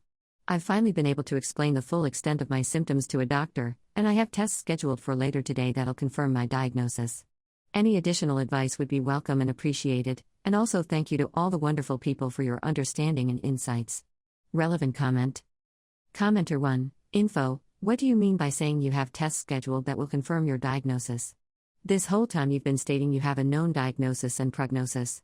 Op's response, I have several known diagnoses and prognoses. I'm referring specifically to ones that will on paper confirm the severity of my nerve damage, because while I've had doctors verbally confirm it, and I have prescribed medication to do with it, the actual level of damage wasn't on paper anywhere before because my mother wouldn't let me ask for it, since she doesn't believe I have it. My parents came over for dinner and watched my daughter play piano after 2 lessons, but instead of clapping they burst into belly laughs saying a dog could play better, so now they get to hear the beautiful sound of silence from us forever. Posted by you/Papa Bear Piano. Throwaway. I had my parents over for dinner this weekend, they're in their 60s, and after dinner, my daughter, 10F, Asked if she could play us a song she had been practicing on her keyboard. She gets lessons. It wasn't perfect, there were a few missed notes, a couple pauses, but she did really well. She looked up at the end, massive smile, and I started clapping, and my parents started freaking laughing. Not just a little chuckle. A massive freaking belly laugh. Them both. My mom asked if it was her first time playing it, and my dad said it had to have been. A dog could have played that better. It was like my daughter was shrinking on the spot, and she looked down and said, "No, I've had 2 lessons, but doing it with 2 hands is hard," and they just laughed even freaking harder. I just stood up, took their cups, and said leave. Now. My mom tried to say about how they hadn't finished their drinks, they wanted to hear another song, etc., and I said, "Get your stuff and get out of my house right now." My dad started doing this huffing thing he does when someone dares to speak up to him, and my mom said that there was no need to be like this. That I can't protect her all the time, and she was preparing my daughter for the real world. I said, "It's not teaching the real world, they're just nasty little bullies picking on children, and stuff like this is why I was so messed up as a kid. Now leave." They got their stuff and left. I sat with my daughter and explained how proud of her I was and how well she was doing. To ignore them. They were just being cruel because they didn't know any other way to be, and I asked if she could please play it again, which she did. On Sunday, I messaged and said that until they can behave like decent human beings, we're taking a break away from them. My dad replied that it was my choice, but he didn't realize he raised me to be so precious. Now my lovely brown-nosing golden child of a sister is getting involved. She phoned me today with my parents' version of events, telling me I was a nasty piece of work and should never speak to my parents that way. That I'm wrapping my child in cotton wool and blah blah blah. I just told her to go away and hung up. I'm not asking if I'm in the wrong for standing up for my daughter. I'll always do that. But I did go pretty 0 to 100. I kicked them out straight away. I swore at them and in front of my daughter. I did raise my voice at the end when I said leave. I was and still am angry. I don't think I'd even accept an apology from them at this point. This behavior isn't new, it's decades old. But this is the first time it affected my daughter. Did I go too far? React too much? Should I have tried to be calmer? Talk it out? I dunno, am I the jerk? Edit, lots of people think I'm a mom lol. Nope, single dad. Also, thank you all for your comments. Definitely calming the anger I felt and making me feel less terrible for the way I reacted. Edit 2, I really appreciate all the comments. Even the ones calling me Mama Bear lol. I never doubted I was in the right for standing up for my daughter. Just how I went about it. I'm gonna sit and talk with my daughter about it all either tomorrow after school or on the weekend. My parents and sister can just disappear for all I care right now. To all the commenters that said they wish they had someone like me when they were younger, I get it man. I really do. I hope you got someone now, or are able to be that someone. Reading all these comments definitely changed my anger into sadness/realization that I'm not alone with the terrible parents. Thanks for sharing and thanks for the comments guys, even the trolls, you were great. Also, please stop giving awards. It's a throwaway. Don't waste your money. Edit 3, really appreciate all the comments and DMs. But my phone's going a bit mad with it all, so I'm gonna delete the account. I'm gonna keep the post up though, because people have posted a bunch of links I'd like to look into this weekend. Thanks all. Relevant comments. Commenter 1, I'm so sorry you were raised by those people, yet have not normalized their behavior. NTA Ops response, the way they were and how it affected me is why I will never ever normalize it. I stopped doing so many things out of a shame I should have never felt, and my daughter will not be the same. Downvoted commenter, didn't stop you from exposing your own child to it though, did it? Stop being a terrible parent and don't allow them anywhere near your child again. Ops response, they never treated my daughter like they did me before that weekend. I would never have allowed it. And the moment they did, I stopped it. I wasn't asking if I was wrong for stopping it, just how I went about doing so. Downvoted commenter 2, I said it's not teaching the real world, they're just nasty little bullies picking on children, and stuff like this is why I was so messed up as kid. Now leave. Unless this was a lie, you knew who they were. Stop being a terrible parent and take responsibility for your own actions. Ops response, yes. To me. But never my sister. Never my nieces. Never my daughter. I put it down to being a boy in a family that wanted girls. And I had a girl. A beautiful, clever, amazing girl. How would I ever think they would act like this? Commenter 2, NTA. You are correct, they are just nasty little bullies picking on children. What normal human would belittle a child's attempt to perform for them? I know 3 people who never need to darken your door again. Ops response, it was how they always were. Anything I did while growing up was picked at or laughed at. I couldn't let my daughter feel how I did. Were Ops' parents that way with his sister? Ops response, heck no. She could never do any wrong, and even her getting D's was worth applause in their eyes. Not much has changed, she's still Little Miss Perfect to them. Commenter 3, NTA, you're a hero. If your parents think that's an acceptable way to talk to a child, they had it coming. Bullies always whine when the tables are turned. At most, you might want to talk to your daughter about how they've always been like this, and a confrontation was bound to happen. She may blame herself, or wonder if you'll yell at her like that someday. Knowing there's a history would help her understand. At 10, she'll have encountered bullies already, but may not know they don't change when they grow up. Ops response, thanks for your comment. Didn't think of that. Definitely don't want my daughter thinking I'll ever react that way at her. Commenter 4, NTA. If you still want a relationship with your sister, you might consider telling her what really happened. By her reaction, you will know if she is someone to keep in your life or not, since you mentioned she only got your parents' version. Ops response, even if she had my version, I doubt she'd change her mind. I can already hear the well, your daughter should practice more. She's like a mini mom. Op responds to a comment about his musical background. I joined a choir as a pre-teen. My parents supported it and came to my first show. They then laughed at how my mouth moved and how my face was while I sang. Showed videos and pictures to family so they could laugh too. I quit it not long after. Parents burning the passion freaking hurts. I'm so happy for you being able to find it again. Thank you for your comment. Commenter 5, my parents started freaking laughing. NTA. What massive jerks. I'm shocked you've kept them in your life if treating people with this level of derision is commonplace for them. Ops response, they haven't been like this since I hit around 20. Not supportive. But not mocking or mean, you know? And never anything against my daughter. I would never have let them around her otherwise. Update, 11 months later. We cut contact with parents and sister. Parents kept messaging that I was being overprotective, didn't know how to raise a child. I should look at how well I've grown with how they raised me. Sister still thought I'm committing some massive crime by talking to my parents that way, not agreeing with them, etc. Been about 9 months since last messages, they've been blocked, and any family that messages about them has warning if they continue, they'll be blocked, by Nan and Uncle Steve. Got my daughter a piano second hand off Gumtree. Dear goodness, are they expensive. Just over $5,000 for a small Yamaha. Then almost $1.5K to bring it up to scratch, keys and wires, and another £130 to tune it. Pianos are expensive. Probably ripped off, I don't know. She gives it up, I might actually cry lol. She's 11 now, has lessons twice a week which also make my bank cry. But to be honest, I think she might be the next Mozart, only piano person I can think of. She practices all the time. I have a partner now, and he's equally as supportive as me. She always grins at the applause at the end of her shows, fortnightly to monthly. Thanks for all the previous love, supportive comments and pointing in the right direction. Sorry for all the wasted awards. Don't put any on this, it's another throwaway. I am beyond proud of my daughter. She understands why we don't see them anymore. And she seems okay with it. She's brilliant. Thanks again. Mama Bear lol. Edit to add, reread the post and just want to add I did talk to my daughter. Have multiple times since. My parents were pretty involved in our lives, so their absence hit her pretty hard at the start. I explained in kid terms the stuff I went through, what they said, and how they were wrong and shouldn't have. How I won't allow it with her. I also apologized for getting angry around her and swearing, and she did get upset and said I scared her, which made me feel freaking awful.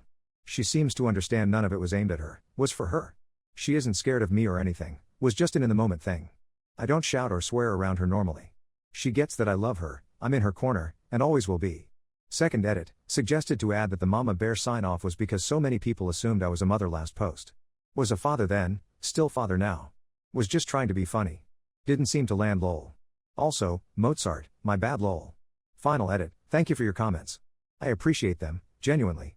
Hope you guys have someone in your corner, and thanks for being in mine. People who doubt if I'm the same or karma farming, I don't care about karma lol. Not gonna reply anymore, gonna either delete, if I remember the password, or just leave this account tomorrow. But I appreciate the comments and hope you were happy with the update. Mama/Papa Bear lol. Relevant comments. Commenter 1, pianos are an investment. Also, still NTA. Gotta wear shades, your spine is shining so bright. Ops response, a bank-breaking investment lol. But I don't regret it. It's newly plated lol. Thanks. Commenter 2, I read the original, she played a 2-hand piece after 2 lessons? Wow. My mom was a classical piano teacher, still have her grand piano, and I played from 6 to 14. Your parents were bullies, not helping her with the real world. Much better ways to react. Mistakes happen. I don't know why 2 lessons a week though. Is it because she wants that? Best to you and your family, chosen family and those that aren't like parents and sister. NTA back then and now. Ops response, we brought some books that had stickers for her to practice with, and she spent a lot of time on YouTube. So a lot was self-learning. I wasn't able to financially help her the way I wanted when I posted, so I couldn't get a lot of lessons or the keyboard/piano she wanted. In a better position now. Is 2 not a lot? She has asked for more, but she does Tuesday/Friday hour lessons. Should she have more? Commenter 3, thanks for the update. I remember being absolutely shocked at the original post. In a weird way your parents do have a point that they raised you right if you were in a position to be such a bad jerk standing up for your daughter and tell them to go away. They didn't raise you well, and obviously they are jerks, but somehow you sure turned out alright. NTA. Ops response, they didn't raise me this way. I I went against their raising to be this way. Only been over the last few years I've seen things and read things about generational trauma. Doubled my strength into not having it hit my daughter. It's why I regretted the shouting and swearing so much. I'm not who I am because of them, I'm who I am despite them. Commenter 4, have you been to therapy for your PTSD? Cause there is no way this was the only thing over the last 10 years as a single dad. I assume your parents did a million little things to your daughter. Probably called her ugly/dumb hundreds of times before this. Ops response, only things said against my kid. They have never made a negative comment to her, and I would never allow it. They don't have her solo either. In their words, we've had our kids, we're done with it now. If they had ever said that to her, my reaction would have been the same as a year ago. My daughter is beautiful, amazing, clever. She works so hard, tries so much. She is amazing, and I will never and have never let anyone speak to her that way. My husband cheated for years, so I stopped cooking for him and made his mistress meal prep for our kids too, but then I cheated back and caught him crying like a baby even though he's the one who started this whole mess. Posted by you/Night Cheesecake. My husband has been cheating on me for years with different women, and due to this, I've completely shut off from him. We don't have an intimate relationship, but we do an amazing job at being parents. Our kids love us, and that's all that matters in the grand scheme of things. I am not dating anyone, and this isn't an open relationship. Every time he cheats, he acts more remorseful, but I've come to terms that I can't save him. He's seeing this woman Cherry, and she's a cook and baker. We were in a little tussle once, but that is in the past. I've moved on. I don't like her, but I don't hate her. Few weeks back, I caught him eating in his car and realized it was from her. The packaging gave him away. She has been sending him goodie bags, and now full meals. I told him going forward, I'm no longer cooking for him, and he needs to let her do everything including meals for the kids. I really put my foot down and did some petty things that I'm not proud of, but it worked. I told him if she loves him, she will do it, but I'm done. Well, I don't know what he did to convince her, but at least 3 times a week, they get meals from Cherry. He brings the container and plates the food, and the kids are happy because they think they are getting takeout. I don't partake. On the other days, I cook for just the kids and myself. My husband, on the other hand, got mad and said I manipulated him into taking advantage of Cherry and asking me what do I get out of these mind games. I told my best friend about the whole ordeal, and she's upset with me saying that what if Cherry spikes the kids' meal? I don't think she would do it. Am I the jerk for letting this happen? Relevant comments. Commenter 1, Mistress wanted to be a sister wife. She got assigned sister wife duties. Ops response, she's a professional mistress. She'll move on from him soon. Commenter 2, why are you staying with him? For goodness sake, just get divorced. This is sick and a terrible environment in which to raise kids. Ops response, I'm not giving up my house and leaving with half. I hope I get under his skin, and he gives up everything. Commenter 3, you are setting a terrible example for your kids long term. If you have a son, how would you feel if he did this to his wife?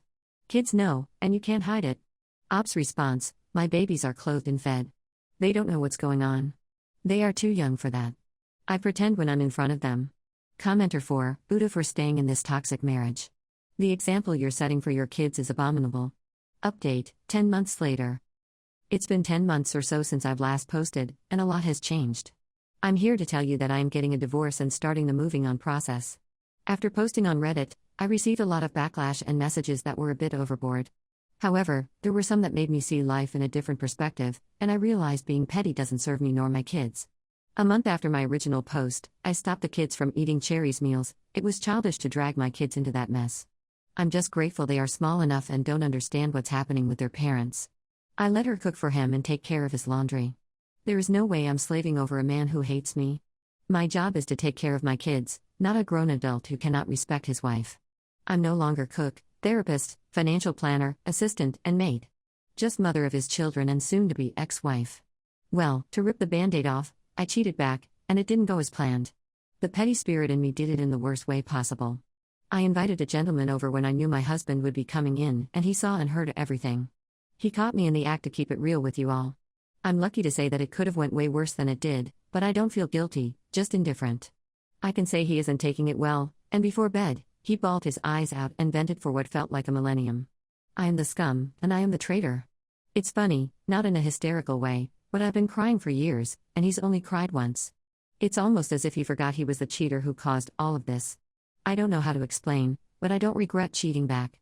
It made me feel empowered, and I felt satisfaction watching him break down because that used to be me. The morning afterwards, he woke up begging to reconcile, but this taught me I needed to divorce. He's being extra nice, but nice isn't good enough, it's the bare minimum. I had to pause when writing because he called to check up on me at work. He never does this. Not to mention lunch drop-offs and little gifts. I'm not buying it. I know this isn't the update some would want, but the bright side is I'm holding myself accountable and getting that divorce. Relevant comments. Commenter 1. It's funny how some people only change when it hurts them. He cheats on you, destroys you, oh well. You cheat on him, now he feels bad, time to reconcile. There's a simple lesson here, dude's emotionally selfish. He cares about himself, and doesn't give a darn about hurting you. I'd tell him that to his face. Hubby, I understand it hurts to see your spouse making love to someone else. I understand that now you've experienced that hurt for yourself, it's real to you, and you want to fix things. But here's the thing, the fact that you're willing to do it to me without thinking how I'd feel, but then once you feel it yourself you repent, that reveals the kind of person you are on the inside. That you're a person who will protect their own emotions, but doesn't have the empathy to consider how your actions will affect others, or the fortitude to stand up against hurting others even when it means you don't get something you want. For that reason, I don't want to be married to you anymore. It's not because of what you did, it's because what you did both now and before revealed who you are. If you have any sorrow or shame from this, then please let's get this over quickly. Let's do a fair and amicable divorce, let's not drag it out, and let's be as good co-parents as we can be. If not for us, for the kids, they didn't ask for any of this, and they don't deserve it. Ops response, copying this to tweak it a little. The worst part is he tried to come on to me, then had the nerve to act hurt. During his rant, he wanted me to hug him as if he was the victim. Commenter 2, sorry for those who think it's wrong, but I love the fact that you cheated too. It's good to make him taste his own medicine. Ops response, I won't lie, it felt good. The weirdest thing was him trying to initiate intimacy in the morning. He seemed triggered when I declined. Commenter 3, you don't want your kids growing up with an angry mom. This is definitely for the best. Ops response, I always try my best to be happy around them. They never suspect anything is wrong. Commenter 4, I went to the original too, and I have a question for Op if she sees this. Op says Cherry is a professional mistress, does that loser pay her? Op's response, when we had a little tussle, she mentioned that he paid her rent. I called her a professional mistress because this isn't the first taken man she's messed with. She's known for doing that. My baby daddy's new wife was my ex-best friend who got with him the same night we broke up, and now she's trying to take my cats away because of her deadly allergies, but turns out she's been keeping a secret calendar to steal my daughter.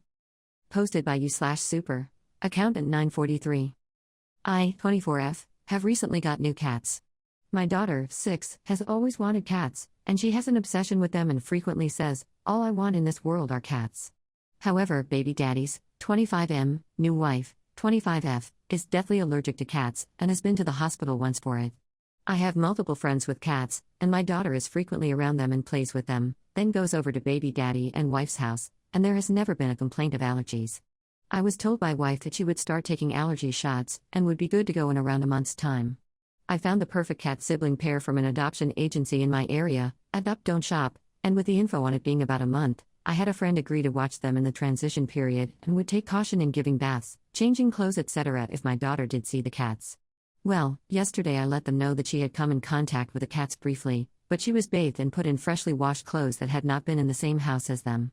I was told to still take her over to her grandparents' house for another rinse-off and change of clothes just in case. After dropping her off, I received a call from baby daddy where he told me his wife could no longer get the shots since they just found out she's pregnant, so he would like the cats rehomed or returned to the adoption agency. My biggest concern is for my daughter, and I genuinely believe if the cats were taken from her permanently, it would be traumatic for how long and how badly she's wanted them.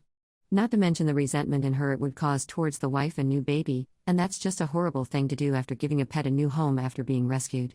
Also, I would be effectively blacklisted from all rescues and agencies if I were to do that, and rightly so. I ended up getting another call the day after saying they were in the ER for hours and spent a bunch of money for the visit, and the cats need to be rehomed.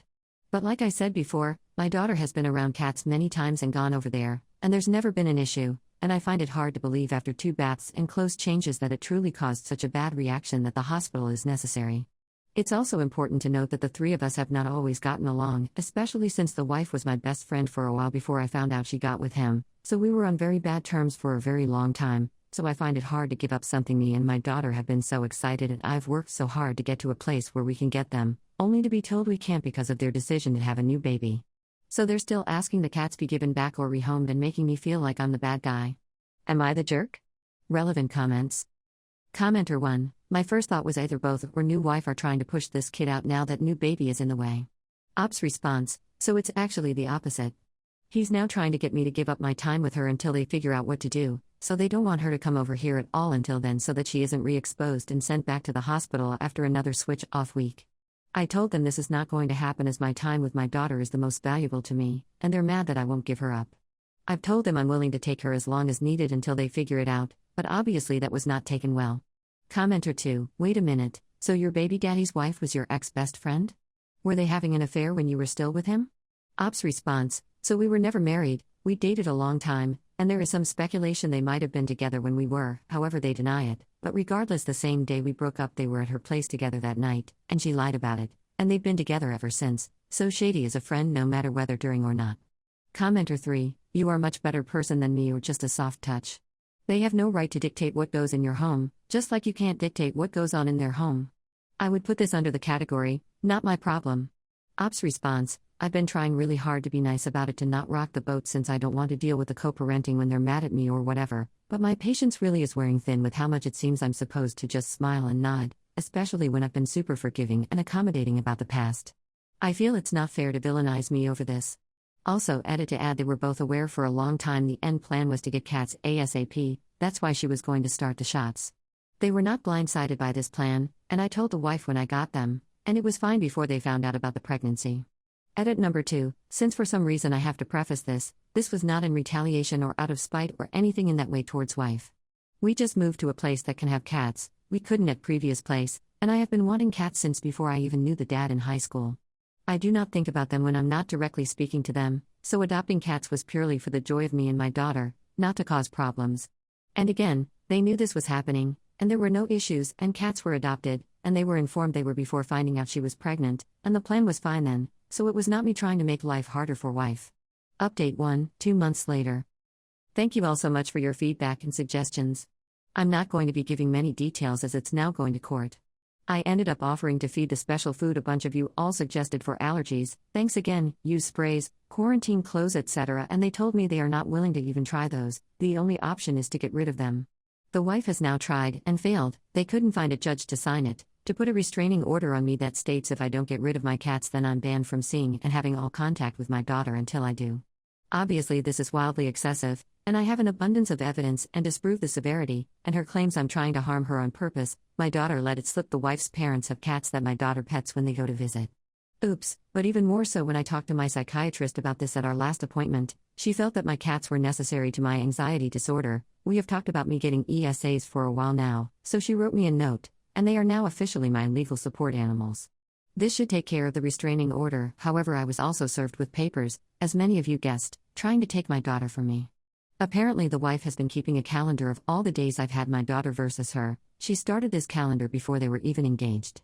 Wild, to try and show they should get my daughter since they had her more on paper. However this is due to the fact I was needing to save up some money in order to put down the first and last month's rent etc. at my new apartment, so she offered to help as much as I need and encouraged me to pick up extra shifts so that I would have my finances in order. She now is using those times she helped against me and saying I can't care for my daughter on my own with the job I have. I'm honestly sick to my stomach that I've tried so hard to be the bigger person, constantly put up with their shenanigans and crossing boundaries with a smile on my face for the sake of my daughter, all to be once again stabbed in the back by the both of them. They don't really have a case, and I have a lot more on them than they have on me, so I'm not worried, just disappointed that people are truly this evil even after you try to give them the benefit of the doubt. Relevant comments. Commenter 1, why not get a restraining order? Ops response, I don't know, I have to ask my lawyer. But honestly I'm scared of her for how psychotic she is. She's been trying to build a case to take my daughter away from me for a year, and I've tried to be super nice and let her be involved in planning my daughter's birthday party, that I had to have a talk with her afterwards about crossing boundaries that a girlfriend at the time shouldn't, have offered to take our dogs, my parents' dog and hers, to the dog park together, invited her to zoo days etc. all to try and help our relationship, or at least pretend some normalcy for my daughter's sake. The fact that during all of this she's had a smile on her face, and here I am like an idiot thinking okay this is doable, I can manage this, only to be hit out of left field that they've been plotting against me the whole time. Truly it's giving psychotic that she could just do that and not show any guilt. Commenter 2, custody is between you and baby daddy, not you and new wife. If he wants visitation, that can be arranged outside of their home. The logistics of that is for him to figure out. You aren't responsible. Ops response, yeah, it's all filed under his name and from him, but I was informed it was her keeping track on her own volition. Commenter 2, she can keep track of whatever she wants. She's not part of the custody agreement, and her allergies don't dictate what you can and can't have in your house. Update 2, 1 week later. Thank you again everyone who has commented advice and support. This is going to be quick. We had court, and the judge denied their case and had extremely harsh words for both of them. She told them it's not my responsibility to deal with her allergies at my house, they need to come up with a solution on their end or relinquish his rights to me if it's truly that bad of an issue. She also told stepmom she's not a parent, should never be listed as such and need to back off. There was a whole lot more, but I'll just leave it with it was thrown out, and I've been validated that I've been more than accommodating when it's not even my problem to deal with, and my daughter can keep her cats. Thank you all again. Final comments. Commenter 1, how did they respond? Ops response, not a peep from them. They went in super confident and talkative, at the end walked out with heads held low. Don't think they expected to be scolded by the judge. Commenter 1, where was the stepmom listed as parent? Ops response, at the school she listed herself as primary parent. Claims it was an accident after caught in court. Commenter 2, did this hearing address her calendar? Ops response, yes, he admitted she wrote the whole thing, and it's dated starting when they moved in together, so it just made them look even worse to the judge that it was obviously the wife, girlfriend at the time, planting issues and plotting. She asked him if he personally ever kept a calendar before that date, and he said no, so she basically disregarded it from then on. My fiancé and I mutually agreed to end things because career stress destroyed our connection. But 4 months stuck together brought back butterflies I forgot existed, and now our Sims autonomously tried for a baby while we sat in awkward silence wondering what we're doing. Posted by u/throw_ra_11123. I am not from the US, and I'm also not a native English speaker, so I apologize in advance if there would be confusing sentences in this post. My fiancé, 26F, and I, 27M, have been dating since college, and as soon as we graduated, I proposed to her. However, we decided to get married only once we're both financially stable and okay with our jobs. 2 years down the road, we've also been living together for that long, we now meet those requirements. However, our love for each other disappeared. Or at least the spark we used to have. We became very busy. Her with her graduate education plus job, and me with my work. I admit I've been spending way too much time in the office, and once I get home, I use my free time to get ahead with deadlines and stuff. She's also constantly stressed as she's juggling her education and her teaching job. We never had time for each other anymore, but we were still busy enough to even notice that. Then March came, she approached me with the subject, and we had a long talk. It was an emotional one, we've known each other for so long after all, and we were reaching our end after so many years. She was already in the process of booking flights to stay with her parents for a while when the lockdown was announced. She decided to not go home anymore in fear of possibly carrying the virus and infecting her family. I agreed with that decision, and since then we've been isolating together. We're both working from home now, and she also finished her studies in April. Because of that, we've been having a lot of free time. At first, it felt a bit awkward. I didn't even know how to talk to her anymore. I got used to short and empty small talk with her. But she's always known how to get me out of my shell, so it didn't take too long before we were having full conversations once again. I just found out that she's had a newfound love for playing Sims 4. She showed me the family she was playing with currently, and I noticed that it was herself and me, plus a dog and a cat whose names were our birth months. She had been so shy initially, but she doesn't know that I was also feeling flustered then. I think this is the start of me questioning our decision to break up. After that, it was the small things. I also caught her up on how my life has been, like my crappy supervisor, how I haven't been taking care of my health lately, and since then she started pushing me to work out with her, and she's also been trying to get me into healthier options of food. I also came to find out new things about her in these months, which is surprising considering how we've been together for many years now. These past few months have been really good. I felt like I was brought back to the times when we first met, and I feel like a high schooler with a crush. The thing is, I'm not sure if I can trust my feelings right now. The only person I've had contact with was her, except for my frequent calls with family and friends, and I may be just having an infatuation right now. I also think we're lucky since we're both very free right now. But I keep thinking, what happens after the lockdown ends? Will we go back to being those busy people that have too little time for each other? I also don't know how to approach her with this. She's always been the talker in our relationship, you know. But at the same time I'm also afraid to talk about it and potentially ruin things for us right now. What if she doesn't feel the same? What if she's just treating me kindly because that's what she is, a genuinely kind person? The only hope I'm holding on to right now is the fact that she hasn't planned on going back to her family yet despite domestic travels being allowed in our country now. How do I go on about this? Relevant comments. Commenter 1, I think maybe try it while you all are talking or playing a game or doing something together. Just say I don't think I want to break up anymore, and that should get the conversation started. Ops response, oh boy, I've honestly tried so many times to try and bring it up. We were playing Sims once, and in my head I was yelling at myself to ask why she made our family in that game, but I could never get the words out. Instead, I just went silent the whole time while she talked. Sigh. Commenter 2, not to put too fine a point on it, but you not talking to her was a big part of the problem in the first place. Update 1, 6 days later. So the day after posting that, nothing really happened. I spent the day reflecting on what kind of future I see and want with her. I also thought a lot about the past, how we messed it up, how we both got too lost in our jobs.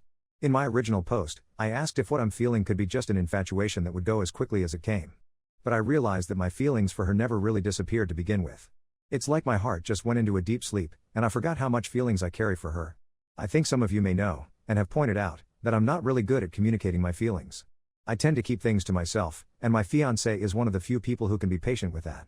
Some suggested to write a letter instead, or a note, or marry her in Sims. I ended up with drafts of sappy letters that I ended up scrapping in a sad attempt to recreate us in The Sims. But still, I wanted to make an effort to show her what I couldn't say through words. I've heard about her wanting a few DLCs in The Sims in the past, so I had the idea to buy a few for her. Sims DLCs are pretty expensive, especially in our currency. Surprised her by stealing her laptop for a few hours, and once I gave it back to her, she was elated and so happy. It was really nice seeing her get so excited over it. We played together that whole day and tried to solve the mystery in Strangerville, a game pack in The Sims. It was so fun. The next day, I found her in the kitchen trying to bake something. It was a blueberry cheesecake recipe she saw on YouTube. I basically became her cooking assistant that day, helping her as much as I could, and we ended up with a pretty decent outcome that I bet would have tasted better if I hadn't messed up so much. She still said she had so much fun and loved the cheesecake though. The next day, which is just yesterday, something important happened. We were basically just snuggled up on the couch playing when our Sims just autonomously tried for baby in the bed. It was hilarious, and we initially laughed about it, but then we got pretty silent. She then closed her laptop and hugged me tightly then, without saying anything. I think that was my realization that she feels the same as I do, so I knew I had to speak up. I'm still impressed at myself for managing to talk yesterday without choking up, basically opening up the conversation like, "Are you planning to go to your parents soon?" And she said no, she doesn't feel like it yet. I asked her why, she told me she wanted to stay. I told her I wanted her to stay too. We went to sleep that night just huddled together. And even though we didn't really explicitly say it, I think we're now aware of each other's feelings, and it feels like a really huge improvement to me. Earlier we ate breakfast together. We weren't as chatty as we've been the last few months, but the silence was comforting. We also watched Knives Out together. We haven't had the conversation yet, but I'm going to bring it up to her tonight. I'm really glad this whole ordeal went much nicer than I expected it would, and I'm relieved I didn't let my doubts get the best of me. Though I still have to get better with how I communicate things, I'm going to learn for her. Thank you to everyone who left nice comments in my original post.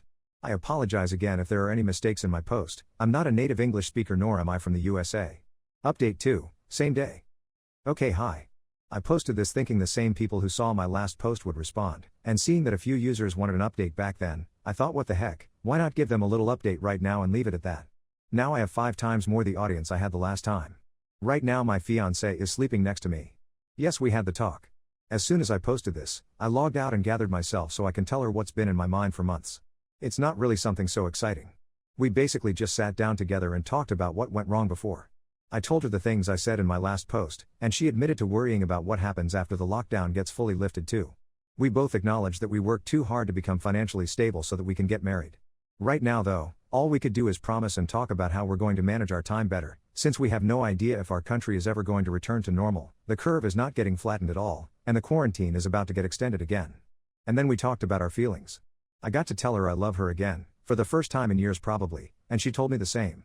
After that it was back to a lighter conversation. We basically just bonded until she fell asleep. I honestly thought only a handful of people would see my post. I made sure to use Reddit because this isn't really a big platform in our country, and I was sure she wouldn't see this post, but now that there are like 20k upvotes as I'm typing this, I think she might stumble upon this post sooner or later.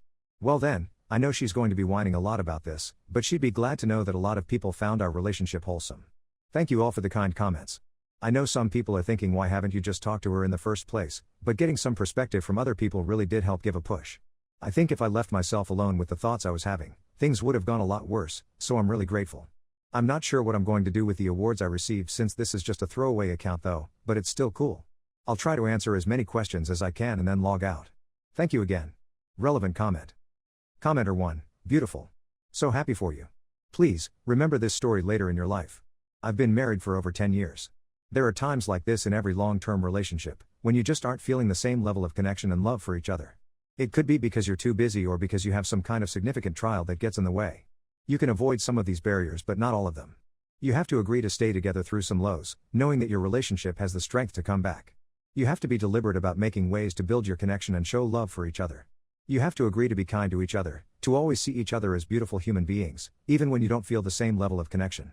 If you can do that, you have the capacity to have a beautiful, rewarding, long-term relationship. Wishing you the best. Ops response: thank you for this. When we broke up, we really thought it was for the best. It was a mutual thing.